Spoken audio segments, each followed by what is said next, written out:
안녕하세요. 저는 강옥자라고 합니다. 정말 큰일 날 뻔했던 제 이야기 좀 들어주세요.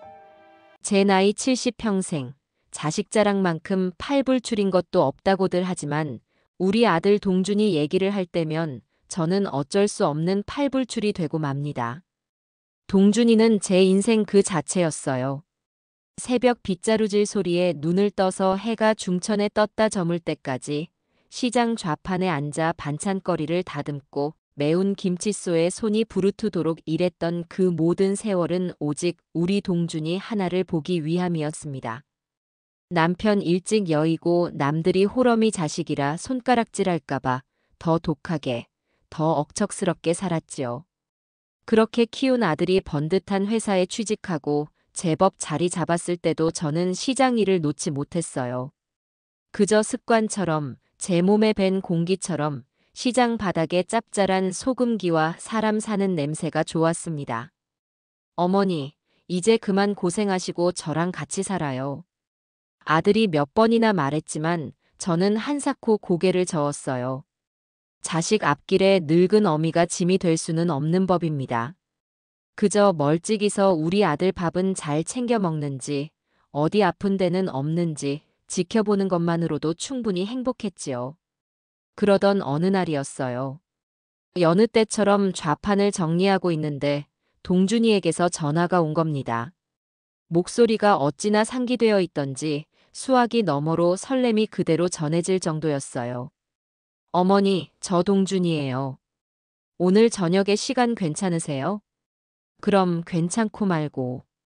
우리 아들 목소리 들을 시간이야 없겠니? 웬일이야 목소리에 꿀이라도 발라놨네. 하, 그런가요? 다름이 아니라 어머니께 꼭 소개해주고 싶은 사람이 있어서요. 오늘 저녁에 그 사람이랑 같이 집으로 찾아뵈어도 될까요? 그 순간 제 심장이 쿵 내려앉는 것 같았습니다. 소개해주고 싶은 사람이라니. 평생 여자 문제 하나 속 썩인 적 없던 무던한 아들이었는데 이건 필시 결혼할 짝을 데려오겠다는 소리였지요. 저는 저도 모르게 목소리를 가다듬으며 말했어요. 오냐, 그래야지. 어서 오너라. 내가 저녁 솜씨 좀 부려봐야겠구나. 전화를 끊자마자 손이 바빠지기 시작했습니다. 시장 단골 정육점에 들러 제일 좋은 암소갈비 2근을 끊고 펄떡이는 활전복도 몇 마리 샀어요. 혹여나 아들 짝꿍이 될 아가씨가 뭘 좋아할지 몰라 잡채에 삼색전에 조기구이까지 상다리가 부러지게 차릴 요량이었습니다. 집으로 돌아와 부엌에서 분주하게 움직이는 내내 입가에선 웃음이 떠나질 않았습니다. 어떤 아가씨일까? 우리 동준이처럼 마음이 고울까? 부디 못난 시어미가 될 나를 어려워하지 않았으면 좋겠는데. 수만 가지 생각이 머릿속을 스쳐 지나갔어요. 저녁 시간이 다 되어갈 무렵 현관 비밀번호 누르는 소리가 들리고 곧이어 아들이 활짝 웃으며 들어왔습니다. 그리고 그 뒤를 따라 들어오는 한 아가씨를 보는 순간 저는 저도 모르게 숨을 멈췄습니다. 참 곱더군요. 뽀얀 얼굴에 반달처럼 휘어지는 눈매, 야무지게 담은 입술까지. 화려하게 꾸미지 않은 수수한 옷차림이었지만 오히려 그게 더 아가씨의 단아한 분위기를 돋보이게 만들었습니다. 어머니, 이쪽은 김경미 씨예요.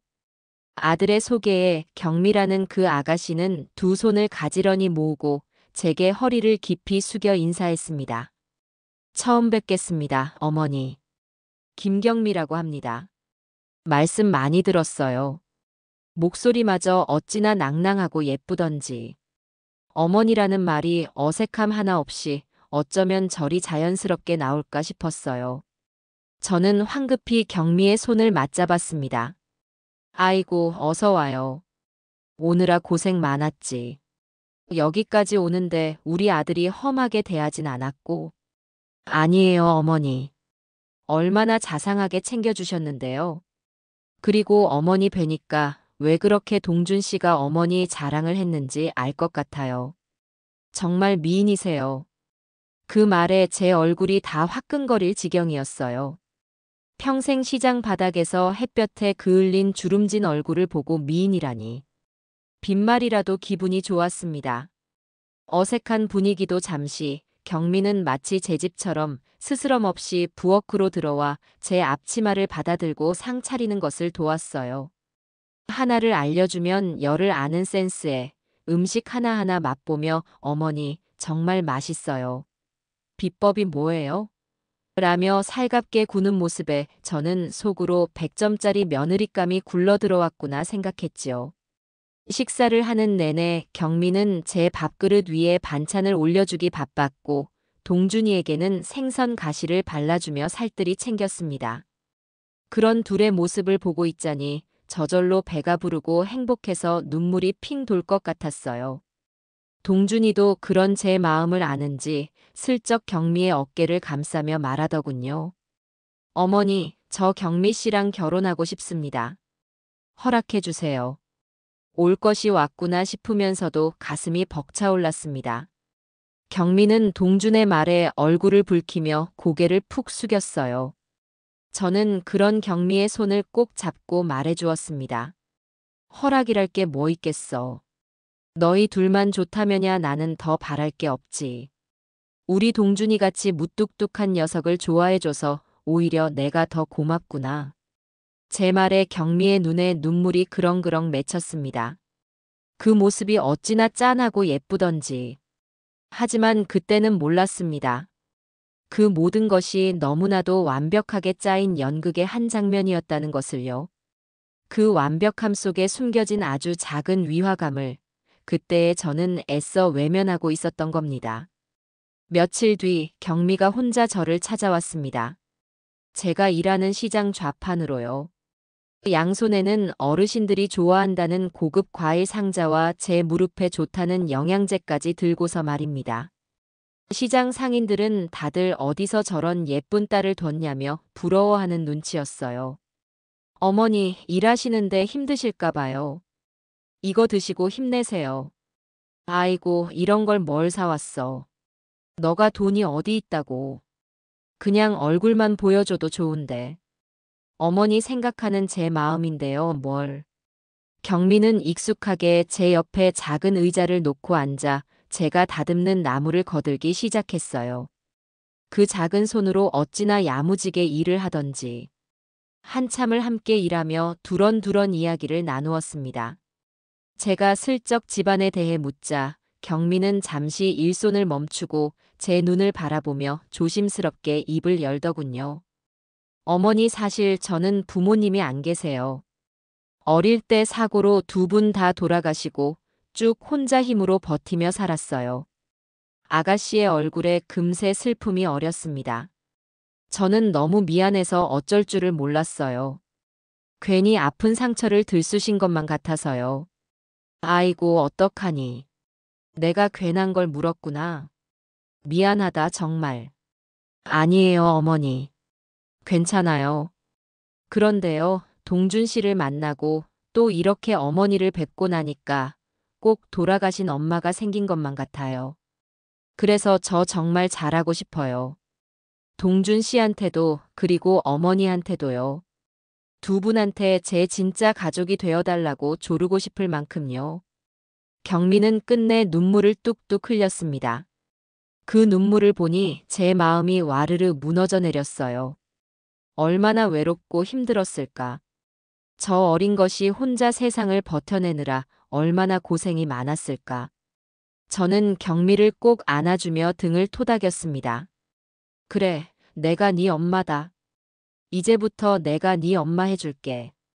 그러니 아무 걱정 말고 우리 동준이 옆에서 행복하기만 하렴. 그날 이후 저는 경미를 완전히 제 친딸로 받아들였습니다. 조금이라도 어색하고 완벽하게만 보였던 모습들은 모두 사랑받고 싶은 마음에 노력하는 기특한 행동으로 보이기 시작했어요. 결혼 준비는 그야말로 속전속결이었습니다. 동준이는 하루라도 빨리 경미와 가정을 꾸리고 싶어 했고 경미 역시 그런 동준이의 뜻에 따랐어요. 결혼 이야기를 시작한 지 한 달 만에 날을 잡았습니다. 저는 혹시나 며느리가 혼수 때문에 기죽을까봐 제가 평생 모은 돈을 탈탈 털어서라도 번듯하게 해주고 싶었어요. 경미야, 집이며 살림이며 걱정하지 말거라. 이 어미가 다 알아서 해줄 테니 너는 그냥 몸만 오면 된다. 어머니, 아니에요. 어떻게 어머니께 손을 벌려요. 저희 힘으로 시작해야죠. 동준 씨랑 저랑 모아둔 돈 조금 있고 그걸로 작게 시작하면 돼요. 어머니는 저희 결혼하는 것만으로도 가장 큰 선물을 주시는 거예요. 어쩜 말도 저리 예쁘게 하는지. 저는 기어코 눈시울이 붉어졌습니다. 하지만 경미는 단호했어요. 절대 제 돈을 받을 수 없다고요. 오히려 저를 위하는 척 제 노후 자금을 걱정하기까지 했습니다. 결국 저희는 경미의 뜻에 따라 작은 빌라 전세를 얻어 조촐하게 신혼 살림을 시작하기로 했습니다. 그 과정에서 경미는 부동산이며 대출이며 모든 것을 도맡아 처리했어요. 저와 동준이는 그저 경미가 하자는 대로 믿고 따르기만 하면 되었습니다. 돌이켜보면 참으로 이상한 일이었지요.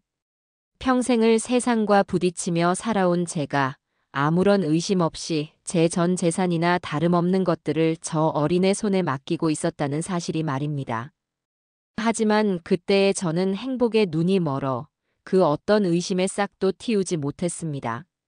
그저 내 아들 동준이의 얼굴에 떠나지 않는 웃음을 보는 것, 그것만으로도 세상 모든 것을 다 가진 기분이었습니다. 결혼식 날 새하얀 드레스를 입은 경미의 모습은 정말 천사 같았어요. 저는 며느리의 손을 꼭 잡고 진심으로 축복했습니다. 내 아들을, 그리고 우리 가족을 잘 부탁한다고. 이제야말로 내 고생이 끝나는구나. 그렇게 믿었습니다. 그 끔찍한 날이 오기 전까지는 말입니다. 경미가 우리 집안의 식구가 되고 나서 제 팍팍하던 인생에 그야말로 꽃이 핀 것 같았어요. 아들 동준이는 퇴근 무섭게 집으로 달려왔고 두 사람이 소파에 나란히 앉아 오늘 하루는 어땠는지 조곤조곤 이야기 나누는 모습을 보고 있으면 시장에서 쌓인 피로가 눈 녹듯 사라지곤 했지요. 경미는 살림 솜씨도 어찌나 야무진지 제가 평생 해온 나물 반찬 맛을 귀신같이 따라했고 집안 구석구석은 묵은 먼지 하나 없이 늘 정갈했습니다. 시장통 동료인 순자 엄마는 저만 보면 입을 모아 말했어요. 옥자 언니는 전생에 나라를 3개는 구했나 봐. 어디서 저렇게 보석 같은 며느리를 데려왔어? 그러면 저는 괜히 손사래를 치면서도 입이 귀에 걸리는 것을 숨길 수가 없었답니다. 그렇게 하루하루가 선물처럼 느껴지던 어느 날 저녁이었어요. 동준이는 회사 회식이 늦어진다고 했고 저와 경미는 단둘이 앉아 조촐하게 저녁을 먹고 있었죠. 경미는 제가 며칠 전부터 무릎이 시큰거린다고 했던 말을 마음에 담아두었는지 관절에 좋다는 온갖 약초를 듬뿍 넣은 오리백숙을 끓여냈더군요. 뜨끈하고 진한 국물을 떠먹으며 며느리의 고운 마음씨의 속으로 또 한 번 감탄하고 있는데 경미가 조심스럽게 입을 열었습니다. 어머니, 제가 요즘 걱정이 하나 생겼어요. 걱정? 무슨 걱정? 어머니 건강이요. 언제까지고 시장에서 그렇게 찬바람 맞으며 고생만 하실 수는 없잖아요. 이제는 저희가 어머니 편하게 모셔야 하는데 동준 씨 월급만 가지고는 아직 부족한 게 많아서요. 저는 괜찮다며 아직은 손님들하고 왁자지껄 떠들며 일하는 게 더 즐겁다고 손을 저었어요. 그러자 경미는 잠시 뜸을 들이다가 아주 진지한 얼굴로 말을 이었습니다. 어머니, 혹시 어머니께서 평생 모으신 그 소중한 돈 어떻게 관리하고 계세요? 제가 듣기로는 그냥 은행 보통 예금에 넣어두셨다고 하던데요. 맞으시죠? 그럼 나처럼 배운 것 없는 장사치가 뭘 알겠니? 그저 은행에 넣어두는 게 제일 안전하고 제일 좋은 방법이라 생각했지. 물론 안전하기는 하지만요, 어머니. 요즘 같은 시대에 그건 돈을 그냥 땅속에 묻어두는 거나 마찬가지예요. 시장 물건값은 해마다 무섭게 오르는데 은행 이자는 거의 없다시피 하니까요. 가만히 앉아서 어머니 피 같은 돈의 가치가 떨어지는 걸 보고만 계신 셈이라고요. 경미의 말은 조금 어려웠지만 하나도 틀린 말이 아닌 것 같았어요. 실제로 은행 이자가 예전 같지 않다는 소리는 라디오에서도 시장 손님들한테서도 귀에 못이 박이도록 들었으니까요. 그래서 말인데 어머니, 제가 아주 좋은 방법을 하나 알고 있거든요. 경미는 자리에서 일어나 안방으로 들어가더니 평소 들고 다니던 서류 가방에서 아주 빳빳하고 두꺼운 종이로 된 책자 하나를 가져왔어요. 고급스러운 가죽 표지에는 VVIP 고객을 위한 프라이빗 자산 운용 보고서라는 제가 평생 처음 들어보는 어려운 말이 금박으로 반짝이고 있었습니다. 이게 다 뭐냐? 제 오랜 친구 중에 우리나라에서 제일 큰 금융회사에서 센터장으로 일하는 친구가 있어요. VVIP들, 그러니까 정말 부자들 자산만 비밀리에 관리해주는 최고의 전문가거든요. 이건 그 친구가 저를 특별히 믿고 어머니를 위해 꼭 알려주라며 챙겨준 정보예요. 경미는 책자를 펼쳐 제 앞에 내밀었습니다.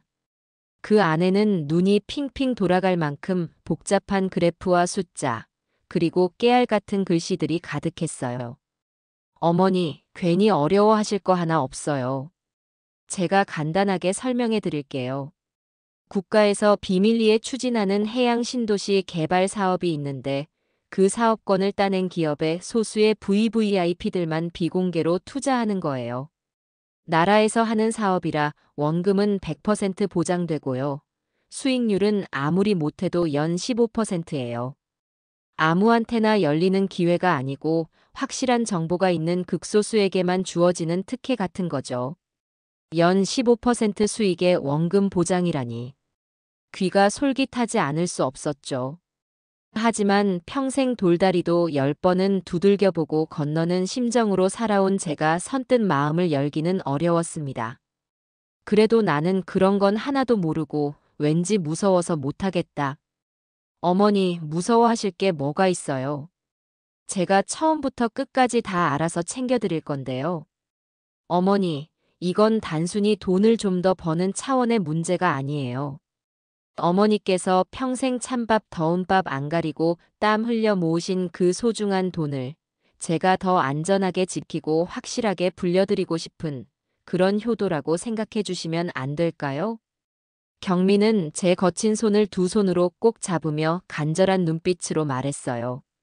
그 까만 눈동자를 보고 있자니 제가 품은 일말의 의심이 오히려 며느리의 고운 마음에 생채기를 내는 못난 행동처럼 느껴졌습니다. 마침 그때 회식을 마친 동준이가 기분 좋게 취해서 들어왔고 경미가 차려놓은 책자를 보더니 눈을 반짝였습니다. 어머니, 이건 뭐예요? 와, 경미야. 너가 말했던 그거구나. 어머니, 뭘 그렇게 망설이세요? 경미가 저보다 경제관념도 훨씬 밝고 얼마나 똑똑한데요. 이런 좋은 기회가 어디 흔한가요? 다 어머니 생각해서 저러는 건데 한번 시원하게 믿고 맡겨보세요.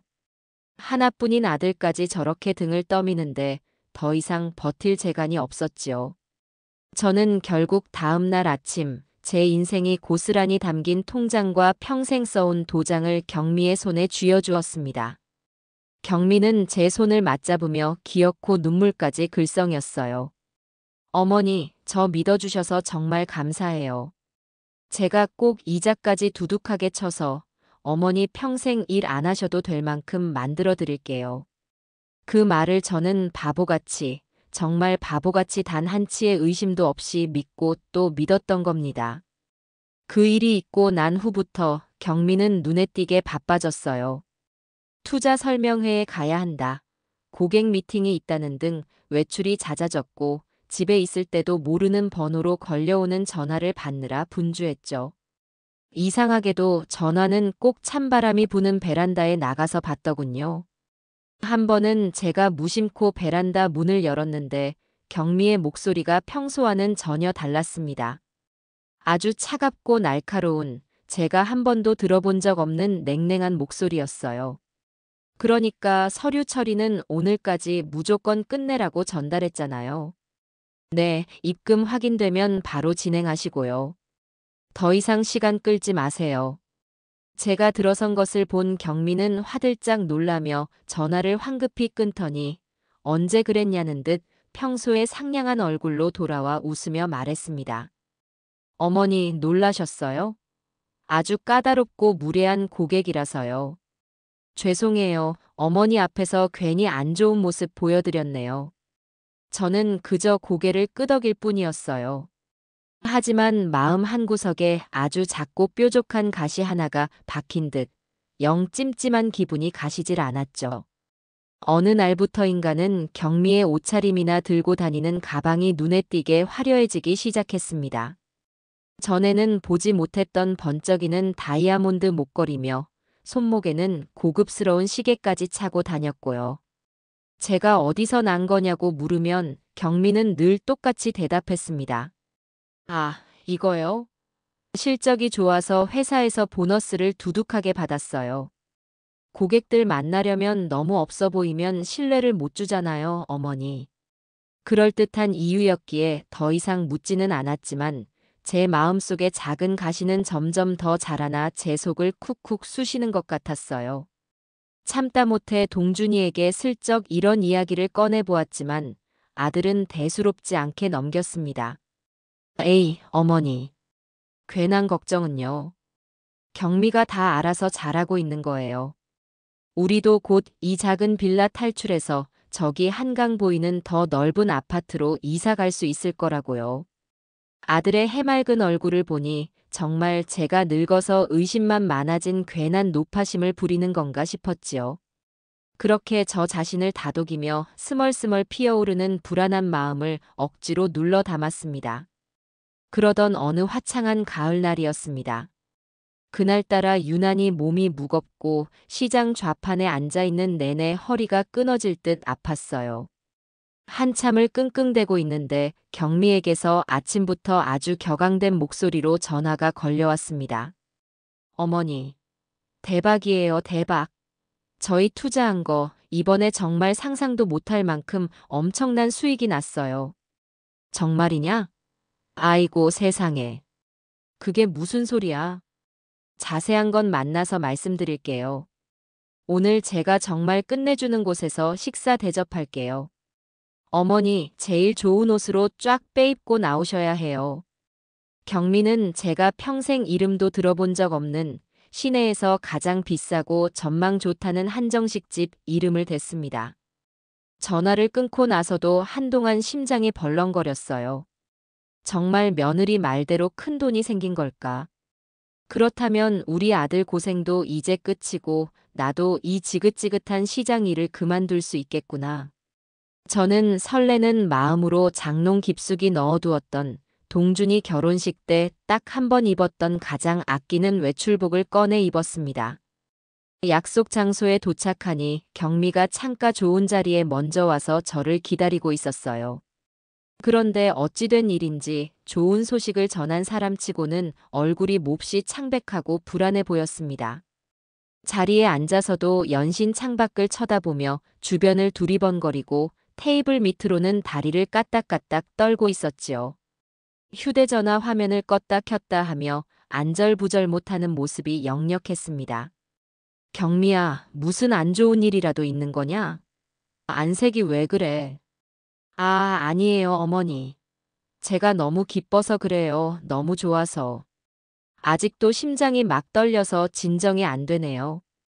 경미는 억지로 입꼬리를 올려 웃어 보였지만 그 웃음이 어딘지 모르게 위태로워 보였어요. 최고급이라는 음식들이 그림처럼 차려지기 시작했지만 경미는 거의 손도 대지 못했습니다. 그저 시원한 물만 연거푸 들이켜며 마른 입술만 축일 뿐이었지요. 저는 그런 며느리의 모습에 마음속에서 애써 잠재웠던 불안감이 다시 검은 연기처럼 스멀스멀 피어오르는 것을 느꼈습니다. 뭔가 크게 잘못되어 가고 있다는 불길한 예감이 제 등골을 서늘하게 만들고 있었습니다. 불길한 예감은 단 한 번도 틀리는 법이 없었지요. 평생을 살아보니 그렇더군요. 그날도 그랬습니다. 구름 위에 있다는 최고급 한정식 집의 사내 진미는 도무지 입으로 들어오는지 코로 들어오는지 알 수가 없었어요. 제 맞은편에 앉은 경미는 하얗게 질린 얼굴로 거의 수저를 들지도 못했고 그 서늘한 불안은 제게 고스란히 전염되고 있었습니다. 정말 이상했던 건 우리 자리에서 대각선 건너편 창가 구석에 앉은 두 남자였습니다. 척 보기에도 이런 번쩍이는 식당과는 영 어울리지 않는 차림새였어요. 어딘가 몸에 맞지 않는 낡은 정장 차림에 한 명은 다부진 체격의 우락부락한 인상이었고 다른 한 명은 마른 체격의 유난히 날카로운 눈매를 하고 있었지요. 그들은 앞에 놓인 음식은 거의 먹는 둥 마는 둥 시종일관 우리 테이블 쪽을 노골적으로 쳐다보고 있었습니다. 그 시선이 어찌나 집요하고 불쾌하던지 저는 저도 모르게 어깨를 움츠렸습니다. 경미야. 제가 나지막이 부르자 젓가락만 만지작거리던 경미가 화들짝 놀라며 저를 쳐다봤어요. 저기 저 사람들, 혹시 너가 아는 사람들이니? 제 손가락이 가리키는 곳을 본 경미의 눈동자가 지진이라도 난 듯 파르르 흔들렸습니다. 커다랗던 눈의 동공이 바늘구멍처럼 작아지고 마른 침을 꿀꺽 삼키는 소리가 제게까지 들리는 듯 했어요. 경미는 거의 비명에 가까운 목소리로 다급하게 고개를 저었습니다. 아, 아니에요. 어머니. 제가 어떻게 저런 험상궂은 사람들을 알겠어요. 정말 처음 보는 사람들이에요. 그런데 왜 자꾸 우리 쪽을 쳐다보는 것 같으냐? 영 기분이 꺼림칙하구나. 신경 쓰지 마세요, 어머니. 아마 제가 너무 예뻐서 쳐다보나 보죠. 아.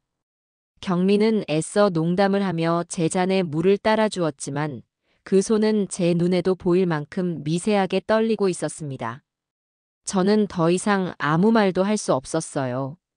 식당 안에 나른하던 공기가 갑자기 칼날처럼 날카롭고 무겁게 내려앉는 기분이었습니다. 억지로 식사를 마치는 둥 마는 둥 하고 자리에서 일어나 계산을 하려던 바로 그 순간이었습니다. 그 남자 둘이 자리에서 벌떡 일어났습니다. 그리고는 단 한치의 망설임도 없이 곧장 우리 테이블로 성큼성큼 걸어왔어요. 심장이 쿵 하고 바닥으로 떨어지는 것 같았습니다. 우락부락한 인상의 남자가 제 앞을 가로막아 동선을 차단했고 날카로운 눈매의 남자는 경미의 바로 앞에 섰습니다. 그러고는 재킷 안주머니에서 차갑게 빛나는 은색 금속 물체를 꺼내 들었습니다.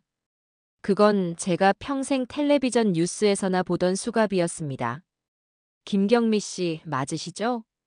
남자의 목소리는 조용하던 식당 전체에 서리발처럼 울려 퍼졌습니다. 주변 테이블에서 들리던 모든 소음이 거짓말처럼 멎고 식당 안에 있던 모든 사람들의 시선이 우리에게로 향했어요.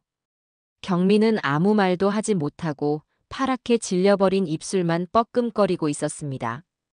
특정 경제범죄 가중처벌 등에 관한 법률 위반, 즉 사기 혐의로 김경미 씨를 현 시간부로 긴급 체포합니다. 변호사를 선임할 수 있으며 체포적 부심을 청구할 권리가 있습니다. 남자는 기계처럼 법 조항을 읊으며 한치의 망설임도 없이 경미의 가느다란 손목에 수갑을 채웠습니다. 철컥하고 쇳소리가 맞물리는 소리가 제 귀에는 세상이 무너져 내리는 굉음처럼 들렸습니다. 아, 왜 이러세요? 이거 놓으세요. 저 아니에요. 사람 잘못 보셨어요. 그제야 정신이 든 경미가 날카로운 비명을 지르며 발버둥 치기 시작했습니다. 하지만 우락부락한 남자가 경미의 다른 쪽 팔을 우악스럽게 붙잡자 그 가냘픈 저항은 금세 잦아들었어요. 식당 안은 순식간에 아수라장이 되었습니다. 사람들의 어머 하는 수군거리는 소리, 놀라서 내지르는 작은 비명들. 누군가는 이미 휴대전화를 꺼내 이 광경을 찍고 있었고 그 모든 소음의 한가운데서 제 며느리가 끌려가며 지르는 절규가 한데 뒤섞였습니다. 저는 그 자리에 그대로 뿌리 박힌 듯 얼어붙어 버렸습니다. 눈앞에서 벌어지고 있는 이 광경이 도저히 현실이라고 믿기지가 않았어요. 방금 전까지 제게 세상에서 가장 다정한 목소리로 어머니라 부르며 웃어주던 아이가 지금 흉악한 범죄자처럼 수갑을 차고 낯선 남자들에게 끌려가고 있었습니다. 저도 모르게 비틀거리며 경미에게 다가가려 했어요. 이게 대체 무슨 일입니까? 지금 뭐 하는 짓이에요? 우리 애한테 왜 이래요? 무슨 커다란 오해가 있는 게 분명해요. 하지만 날카로운 눈매의 남자는 저를 가볍게 밀어내며 차갑게 말했습니다. 어머님, 진정하십시오. 자세한 이야기는 관할 경찰서에 가시면 들으실 수 있습니다. 설아니요. 경찰서요? 아니, 우리 애는 죄가 없어요. 세상에서 제일 착한 아이란 말입니다. 제 목소리는 이미 울음으로 갈라져 제대로 나오지도 않았습니다. 경미는 저를 향해 눈물로 범벅이 된 얼굴로 어머니, 저 아니에요. 저 좀 살려주세요. 라고 외치며 식당 밖으로 끌려나갔습니다. 저는 그 자리에 풀썩 주저앉아 텅 빈 식당 입구를 바라보며 망연자실할 뿐이었습니다. 주변 사람들이 저를 안타깝게 쳐다보는 동정 어린 시선이 느껴졌지만 아무것도 제 의식 속으로 들어오지 않았습니다. 머릿속이 새하얗게 비어버렸어요. 얼마나 그렇게 있었을까요? 식당 지배인의 도움으로 겨우 정신을 차리고 떨리는 손으로 아들 동준이에게 전화를 걸었습니다. 수화기 너머로 들려오는 아들의 명랑한 목소리에 저는 차마 입을 뗄 수가 없었습니다. 네, 어머니. 경미랑 식사는 맛있게 하셨어요? 동준아, 어떡하면 좋으니? 어머니, 왜 그러세요? 목소리가 왜 무슨 일 있어요? 경미는요? 경미가 지금 경찰서에 잡혀갔어. 제대로 말을 잇지 못하는 제 목소리에서 이미 아들은 모든 상황을 직감한 듯 했습니다. 동준이는 곧바로 경찰서로 달려왔습니다. 경찰서 민원실에서 저를 발견한 아들의 얼굴은 이미 핏기 하나 없이 하얗게 질려 있었어요. 어머니, 이게 어떻게 된 일이에요? 경미는요? 경미 지금 어디 있어요? 저 안쪽 조사실에. 동준이는 제 말을 듣자마자 쿵쿵거리며 조사실이 있는 복도로 뛰어들어갔습니다. 하지만 곧 제복을 입은 경찰에게 가로막혔지요. 아들은 이성을 완전히 잃고 고함을 치기 시작했습니다. 비켜요. 내 아내한테 지금 무슨 짓을 하는 겁니까? 당장 만나게 해달라고요. 이거 엄연한 불법 감금이에요. 그때 중년의 형사 한 명이 조사실에서 나오며 피곤한 얼굴로 동준이를 막아섰습니다. 서동준 씨 맞으시죠? 잠시 저랑 이야기 좀 하셔야겠습니다. 무슨 이야기요? 내 아내 당장 풀어주세요. 명백한 오인 체포라고요. 우리 경미는 개미 한 마리 못 죽이는 사람입니다. 형사는 동준이의 절규를 안타까운 눈으로 잠시 바라보다가 나지막이 말했어요. 선생님, 진정하시고 제 말을 들으세요. 부인 되시는 김경미 씨는 단순 혐의가 아닙니다. 수십 명의 피해자에게서 수백억 원대의 투자금을 가로챈 거대 금융 사기 조직의 핵심 인물로 저희가 오랫동안 추적해오던 인물입니다. 거짓말. 그런 말도 안 되는 거짓말하지 마세요. 우리 경미는 부모도 없이 세상에 혼자 남겨져 외롭게 자란 착한 사람이에요. 절대 그럴 리가 없다고요. 아들은 형사의 멱살이라도 잡을 듯 달려들었습니다. 형사는 그런 동준이를 물끄러미 바라보다가 옆에 있던 젊은 경찰에게 눈짓을 했어요. 젊은 경찰은 서류철 하나를 들고 와 형사에게 건넸고 형사는 그 서류철을 펼쳐 동준이의 눈앞에 들이밀었습니다. 서동준 선생님, 이게 김경미 씨가 그동안 벌인 사기 행각의 피해자 명단과 피해 금액 일부입니다. 그리고 여기 어머님 되시는 강옥자 여사님의 이름도 있네요. 피해 금액 1억 8천만 원. 그 순간 동준이의 눈이 서류에 박힌 제 이름을 향했습니다. 아들의 두 눈이 지진이라도 난 듯 사정없이 흔들리기 시작했어요. 형사는 마지막 쐐기를 박듯 아무런 감정도 담기지 않은 목소리로 말을 이었습니다. 아드님 이름으로 받은 신혼부부 전세 자금 대출 1억 원도 대출 실행 당일 김경미 씨가 관리하던 차명 계좌로 모두 이체된 뒤 여러 단계를 거쳐 인출됐습니다. 아드님은 처음부터 끝까지 철저하게 이용당하신 겁니다. 동준이의 입에서 의미 없는 소리가 바람처럼 새어나왔습니다. 아들은 서류를 쥔 형사의 손을 뿌리치고 비틀비틀 뒷걸음질 쳤습니다. 그리고는 더 이상 버티지 못하고 그 차갑고 더러운 경찰서 복도 바닥에 무너지듯 주저앉았습니다. 아들의 입에서 터져나온 것은 울음이 아니었습니다. 그건 한 인간의 영혼이 부서져 내리는 소리에 가까운 처절한 통곡이었습니다. 사랑하는 아내에 대한 믿음이 잔인한 배신으로 바뀌는 순간, 자신의 인생이 송두리째 부정당하는 순간, 아들은 어린아이처럼 목 놓아 울부짖었습니다. 저는 차마 그런 아들에게 다가가지도 아무런 위로의 말도 건네지 못한 채 그저 함께 무너져 내리는 심장을 부여잡고 서 있을 뿐이었습니다. 우리의 세상이 바로 그 순간 끝장나고 있었습니다. 그날 밤 어떻게 집으로 돌아왔는지 잘 기억이 나지 않아요. 넋이 나간 아들을 겨우 부축해 택시에 태웠고 오는 내내 우리는 단 한마디도 하지 않았습니다. 차창 밖으로 스쳐 지나가는 도시의 불빛들이 꼭 저 멀리 다른 세상의 일처럼 아득하게만 느껴졌어요. 침묵 속에서 아들의 억눌린 흐느낌만이 간간히 터져 나왔습니다.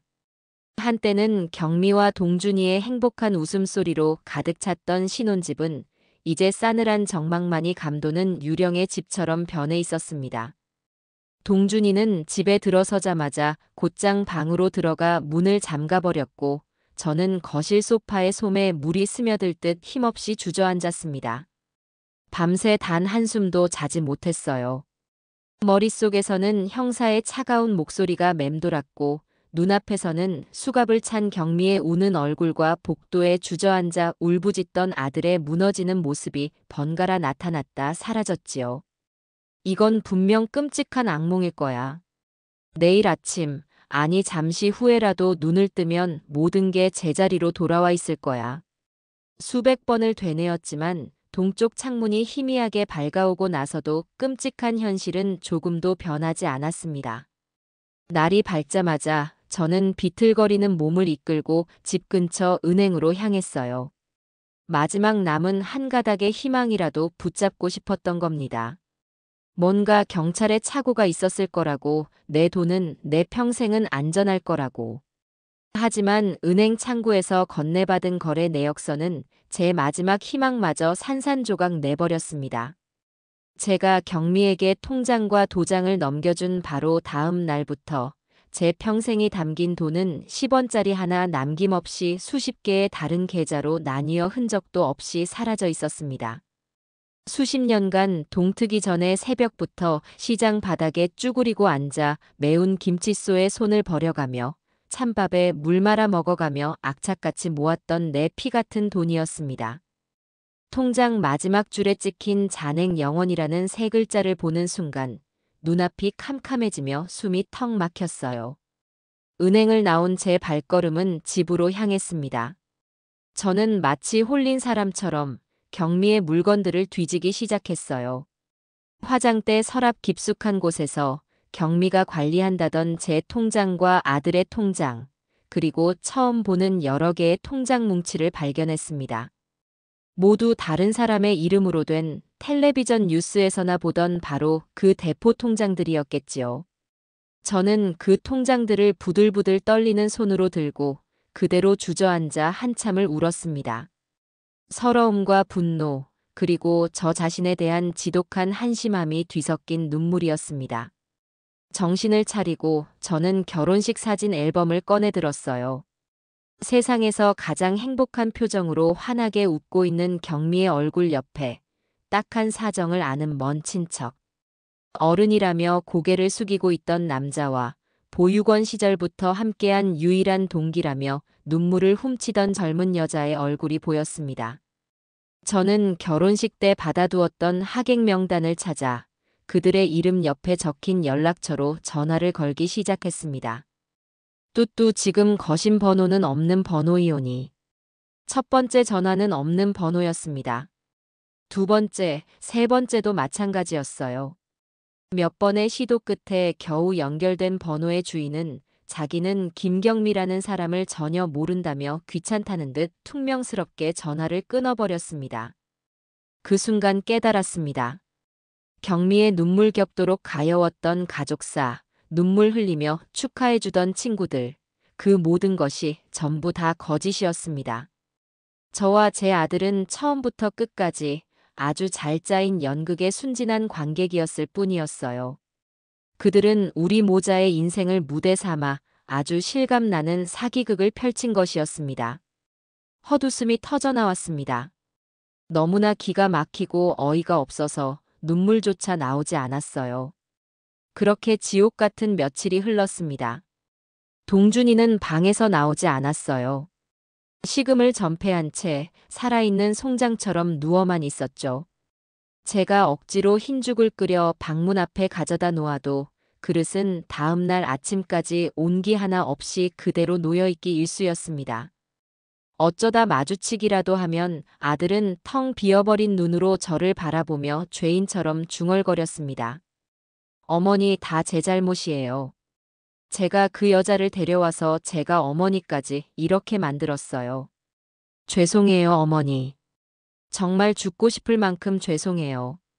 자책감에 스스로를 파괴하고 있는 아들의 모습을 보는 것은 제 전 재산을 잃은 것보다 수백 배, 수천 배는 더 고통스러웠습니다. 제 아들은 웃음을 잃었고 삶의 의욕을 잃었고 자기 자신을 잃어가고 있었어요. 이대로 두면 정말 저 아이가 무슨 짓을 저지를지 몰라 뜬 눈으로 밤을 새우며 아들의 방문 앞을 지켜야 했습니다. 그날 밤도 저는 캄캄한 거실에 혼자 앉아 유리창에 비친 제 모습을 물끄러미 바라보고 있었습니다. 거기에는 시름과 절망에 찌들어 한없이 늙고 초라해져 버린 낯선 늙은이가 앉아 있었습니다. 평생을 억척스럽게 살아왔다고 자부했는데 고작 여우 같은 어린애 하나의 연극에 속아 인생을 송두리째 도둑맞은 한심한 늙은이. 그렇게 한참을 제 자신을 원망하고 있는데 문득 가슴속에서 무언가 차갑고 단단한 것이 울컥 치밀어 오르는 것을 느꼈어요. 그것은 슬픔이 아니었습니다. 분노였습니다. 내 돈을 훔쳐간 그들에 대한 증오, 그리고 무엇보다 내 아들을 저렇게 살아도 사는 게 아닌 상태로 만들어버린 그 계집애에 대한 참을 수 없는 분노였습니다. 흐르던 눈물이 멎었습니다. 대신 제 두 주먹이 저도 모르게 딱딱하게 굳어지며 꽉 쥐어졌어요. 그래. 이대로 주저앉아 있을 수만은 없지. 저들이 앗아간 것은 단순히 종이 몇 장의 돈이 아니었다. 내 자존심과 내 시간과 내 아들의 남은 인생이었다. 법이 알아서 해주겠지. 경찰이 해결해주겠지. 그렇게 팔짱 끼고 기다리고만 있을 수는 없었다. 그들은 나를 순진하고 어수룩한 늙은이로 보고 마음껏 비웃었을 것이다. 하지만 나는 평생을 전쟁터 같은 시장 바닥에서 살아남은 강옥자다. 사람 뒤통수 치는 잔꾀는 없을지 몰라도 끈기와 도끼라면 그 누구에게도 지지 않을 자신이 있었다. 저는 자리에서 벌떡 일어났습니다. 그리고 굳게 닫힌 아들의 방문을 망설임 없이 열었어요. 어둠 속에 웅크리고 누워있던 동준이가 희미한 인기척에 고개를 들었습니다. 어머니. 저는 방의 불을 환하게 켰습니다. 그리고 제 아들의 눈을 똑바로 쳐다보며 말했어요. 제 목소리는 놀랍도록 차분하고 조금도 흔들림 없이 울려 퍼졌습니다. 동준아, 이제 그만 울어라. 네가 흘릴 눈물까지 내가 대신 다 흘려줄 테니 너는 이제 그만 일어나. 이대로 우리가 당하고만 있을 수는 없어. 네 돈, 그리고 내 돈. 아니, 우리가 빼앗긴 시간하고 인생. 내가 되찾을란다. 내가 반드시 그년놈들 내 손으로 뿌리 뽑아서 죗값을 받게 만들 거야. 제 말에 아들의 텅 빈 눈동자에 아주 작은 불씨 같은 것이 아주 희미한 생기가 잠시 스쳐 지나가는 것을 보았습니다. 저는 돌아서서 외투를 걸쳤습니다. 새벽 공기는 칼날처럼 차가웠지만 이상하게도 춥지 않았어요. 오히려 가슴속에서 타오르는 서늘한 불길 때문에 온몸에 기운이 돌았습니다. 어머니, 이렇게 새벽에 어디 가세요? 아들의 불안한 목소리가 등 뒤에서 들려왔습니다. 저는 현관문 손잡이를 잡은 채 돌아보지 않고 대답했습니다. 시장에 간다. 시장은 왜요? 시작해야지. 내가 아는 곳, 내가 아는 사람들, 내가 할 수 있는 건 거기서부터밖에 없으니까. 문을 열고 나서자 차갑고 신선한 새벽 공기가 제 뺨을 때렸습니다. 이제 더 이상 눈물 흘리는 피해자 강옥자는 없었습니다. 제 아들을 지키고 제 인생을 되찾기 위해 무엇이든 해야 하는 엄마 강옥자의 두 번째 인생이 시작되는 순간이었습니다. 그날 새벽, 저는 50년 만에 처음으로 장사 준비가 아닌 다른 이유로 시장을 찾았습니다. 동이 트기 전의 시장은 아직 잠에서 덜 깬 짐승처럼 고요하면서도 그 안에 거대한 생명력을 품고 꿈틀거리고 있었지요. 제 좌판이 있는 반찬 골목으로 들어서자 평생을 함께해 온 익숙한 젓갈 냄새와 고춧가루 냄새가 코를 찔렀습니다. 이상하게도 그 냄새를 맡으니 며칠 동안 텅 비어있던 제 속에 무언가 단단한 것이 차오르는 기분이었어요. 그래, 여긴 내 구역이고 내 세상이다. 가장 먼저 찾아간 사람은 제 바로 옆에서 젓갈 장사를 하는 순자 엄마였습니다. 저와는 이 시장 바닥에서 청춘을 함께 보낸 자식들 속 썩는 이야기까지 터놓고 지내는 유일한 친구였지요. 제가 가게 문을 여는 순자 엄마를 붙잡고 그간의 일을 모두 털어놓자 순자 엄마는 들고 있던 고무장갑을 바닥에 내동댕이치며 제 등짝을 후려쳤습니다. 이 미련하고 답답한 언니를 그냥 그걸 왜 당하고만 있어. 그 어린 것이 작정하고 달려드는데 언니 같은 사람이 어떻게 당해내. 아이고 속 터져. 욕을 한 바가지 하면서도 그 눈에는 저에 대한 안타까움과 걱정이 가득했습니다. 저는 순자 엄마의 거친 위로에 그만 참았던 눈물을 터뜨리고 말았어요. 한참을 제 등을 두드려주던 순자 엄마는 이내 눈물을 닦고 단호한 목소리로 말했습니다. 그래서 언니는 이제 어쩔 셈이야? 그냥 경찰서에서 연락 오기만 기다릴 거야? 아니, 내가 직접 찾아 나서야지. 그년을 잡는 건 경찰이 하겠지만 그년이랑 한패인 놈들, 그리고 내 돈이 어디로 갔는지는 내가 알아내야지. 그래서 네 도움이 필요해, 순자야.